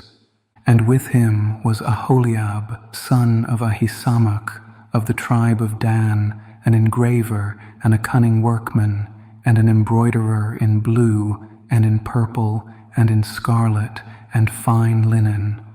All the gold that was occupied for the work and all the work of the holy place, even the gold of the offering, was 29 talents, and 130 shekels, after the shekel of the sanctuary. And the silver of them that were numbered of the congregation was 100 talents, and 1,703 shekels, after the shekel of the sanctuary. A bekah for every man, that is, half a shekel, after the shekel of the sanctuary, for every one that went to be numbered, from 20 years old and upward, for 600,000 and 3,550 men. And of the 100 talents of silver were cast the sockets of the sanctuary, and the sockets of the veil, and 100 sockets of the 100 talents, a talent for a socket. And of the 1,775 shekels he made hooks for the pillars, and overlaid their chapiters, and filleted them. And the brass of the offering was 70 talents, and 2,400 shekels. And therewith he made the sockets to the door of the tabernacle of the congregation, and the brassen altar, and the brassen grate for it, and all the vessels of the altar, and the sockets of the court round about, and the sockets of the court gate, and all the pins of the tabernacle, and all the pins of the court round about. Chapter 39. And of the blue and purple and scarlet they made cloths of service, to do service in the holy place, and made the holy garments for Aaron, as the Lord commanded Moses. And he made the ephod of gold, blue and purple and scarlet, and fine twined linen. And they did beat the gold into thin plates, and cut it into wires, to work it in the blue, and in the purple, and in the scarlet, and in the fine linen, with cunning work. They made shoulder pieces for it, to couple it together. By the 2 edges was it coupled together. And the curious girdle of his ephod that was upon it was of the same, according to the work thereof, of gold, blue and purple and scarlet and fine twined linen, as the Lord commanded Moses. And they wrought onyx stones enclosed in ouches of gold, graven, as signets are graven, with the names of the children of Israel. And he put them on the shoulders of the ephod, that they should be stones for a memorial to the children of Israel, as the Lord commanded Moses. And he made the breastplate of cunning work, like the work of the ephod, of gold, blue, and purple, and scarlet, and fine twined linen. It was 4 square, they made the breastplate double. A span was the length thereof, and a span the breadth thereof, being doubled. And they set in it 4 rows of stones. The first row was a sardius, a topaz, and a carbuncle. This was the first row. And the second row, an emerald, a sapphire, and a diamond. And the third row, a ligure, an agate, and an amethyst. And the fourth row, a beryl, an onyx, and a jasper. They were enclosed in ouches of gold in their enclosings. And the stones were according to the names of the children of Israel, 12 according to their names, like the engravings of a signet, every one with his name, according to the 12 tribes. And they made upon the breastplate chains at the ends of wreathen work of pure gold. And they made 2 ouches of gold and 2 gold rings, and put the 2 rings in the 2 ends of the breastplate. And they put the 2 wreathen chains of gold in the 2 rings on the ends of the breastplate. And the 2 ends of the 2 wreathen chains they fastened in the 2 ouches, and put them on the shoulder pieces of the ephod before it. And they made 2 rings of gold, and put them on the 2 ends of the breastplate, upon the border of it, which was on the side of the ephod inward. And they made 2 other golden rings, and put them on the 2 sides of the ephod underneath, toward the forepart of it, over against the other coupling thereof, above the curious girdle of the ephod. And they did bind the breastplate by his rings unto the rings of the ephod with a lace of blue, that it might be above the curious girdle of the ephod, and that the breastplate might not be loosed from the ephod, as the Lord commanded Moses. And he made the robe of the ephod of woven work, all of blue. And there was an hole in the midst of the robe, as the hole of an habergeon, with a band round about the hole, that it should not rend. And they made upon the hems of the robe pomegranates of blue, and purple, and scarlet, and twined linen. And they made bells of pure gold, and put the bells between the pomegranates upon the hem of the robe, round about between the pomegranates, a bell and a pomegranate, a bell and a pomegranate, round about the hem of the robe to minister in, as the Lord commanded Moses. And they made coats of fine linen of woven work for Aaron, and for his sons, and a mitre of fine linen, and goodly bonnets of fine linen, and linen breeches of fine twined linen, and a girdle of fine twined linen, and blue and purple and scarlet of needlework, as the Lord commanded Moses. And they made the plate of the holy crown of pure gold, and wrote upon it a writing like to the engravings of a signet, Holiness to the Lord.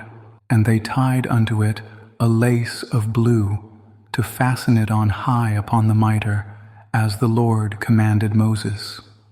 Thus was all the work of the tabernacle of the tent of the congregation finished, and the children of Israel did according to all that the Lord commanded Moses, so did they. And they brought the tabernacle unto Moses, the tent and all his furniture, his tashs, his boards, his bars, and his pillars, and his sockets, and the covering of rams' skins dyed red, and the covering of badgers' skins, and the veil of the covering, the ark of the testimony, and the staves thereof, and the mercy seat, the table, and all the vessels thereof, and the shewbread, the pure candlestick, with the lamps thereof, even with the lamps to be set in order, and all the vessels thereof, and the oil for light, and the golden altar, and the anointing oil, and the sweet incense, and the hanging for the tabernacle door, the brassen altar, and his grate of brass, his staves, and all his vessels, the laver and his foot,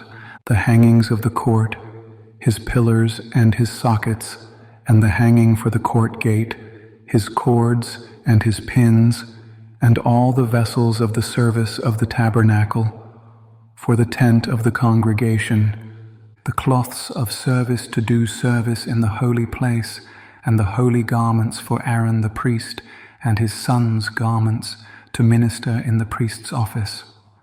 According to all that the Lord commanded Moses, so the children of Israel made all the work.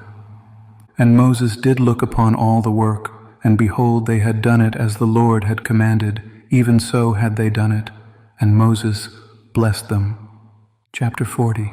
And the Lord spake unto Moses, saying, On the first day of the first month shalt thou set up the tabernacle of the tent of the congregation, and thou shalt put therein the ark of the testimony, and cover the ark with the veil. And thou shalt bring in the table, and set in order the things that are to be set in order upon it. And thou shalt bring in the candlestick, and light the lamps thereof.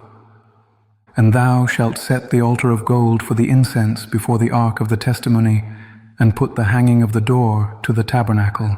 And thou shalt set the altar of the burnt offering before the door of the tabernacle of the tent of the congregation. And thou shalt set the laver between the tent of the congregation and the altar, and shalt put water therein. And thou shalt set up the court round about, and hang up the hanging at the court gate. And thou shalt take the anointing oil, and anoint the tabernacle, and all that is therein, and shalt hallow it, and all the vessels thereof, and it shall be holy. And thou shalt anoint the altar of the burnt offering, and all his vessels, and sanctify the altar, and it shall be an altar most holy. And thou shalt anoint the laver and his foot, and sanctify it. And thou shalt bring Aaron and his sons unto the door of the tabernacle of the congregation, and wash them with water. And thou shalt put upon Aaron the holy garments, and anoint him and sanctify him, that he may minister unto me in the priest's office. And thou shalt bring his sons, and clothe them with coats. And thou shalt anoint them as thou didst anoint their father, that they may minister unto me in the priest's office. For their anointing shall surely be an everlasting priesthood throughout their generations. Thus did Moses, according to all that the Lord commanded him, so did he. And it came to pass in the 1st month in the 2nd year, on the 1st day of the month, that the tabernacle was reared up. And Moses reared up the tabernacle, and fastened his sockets, and set up the boards thereof, and put in the bars thereof, and reared up his pillars. And he spread abroad the tent over the tabernacle, and put the covering of the tent above upon it, as the Lord commanded Moses. And he took and put the testimony into the ark, and set the staves on the ark, and put the mercy seat above upon the ark. And he brought the ark into the tabernacle, and set up the veil of the covering, and covered the ark of the testimony, as the Lord commanded Moses. And he put the table in the tent of the congregation, upon the side of the tabernacle northward, without the veil. And he set the bread in order upon it before the Lord, as the Lord had commanded Moses. And he put the candlestick in the tent of the congregation over against the table on the side of the tabernacle southward. And he lighted the lamps before the Lord, as the Lord commanded Moses. And he put the golden altar in the tent of the congregation before the veil, and he burnt sweet incense thereon, as the Lord commanded Moses. And he set up the hanging at the door of the tabernacle. And he put the altar of burnt offering by the door of the tabernacle of the tent of the congregation, and offered upon it the burnt offering and the meat offering, as the Lord commanded Moses. And he set the laver between the tent of the congregation and the altar, and put water there to wash withal. And Moses and Aaron and his sons washed their hands and their feet thereat, when they went into the tent of the congregation, and when they came near unto the altar, they washed, as the Lord commanded Moses. And he reared up the court round about the tabernacle and the altar, and set up the hanging of the court gate. So Moses finished the work. Then a cloud covered the tent of the congregation, and the glory of the Lord filled the tabernacle. And Moses was not able to enter into the tent of the congregation, because the cloud abode thereon, and the glory of the Lord filled the tabernacle. And when the cloud was taken up from over the tabernacle, the children of Israel went onward in all their journeys. But if the cloud were not taken up, then they journeyed, not till the day that it was taken up. For the cloud of the Lord was upon the tabernacle by day, and fire was on it by night, in the sight of all the house of Israel throughout all their journeys.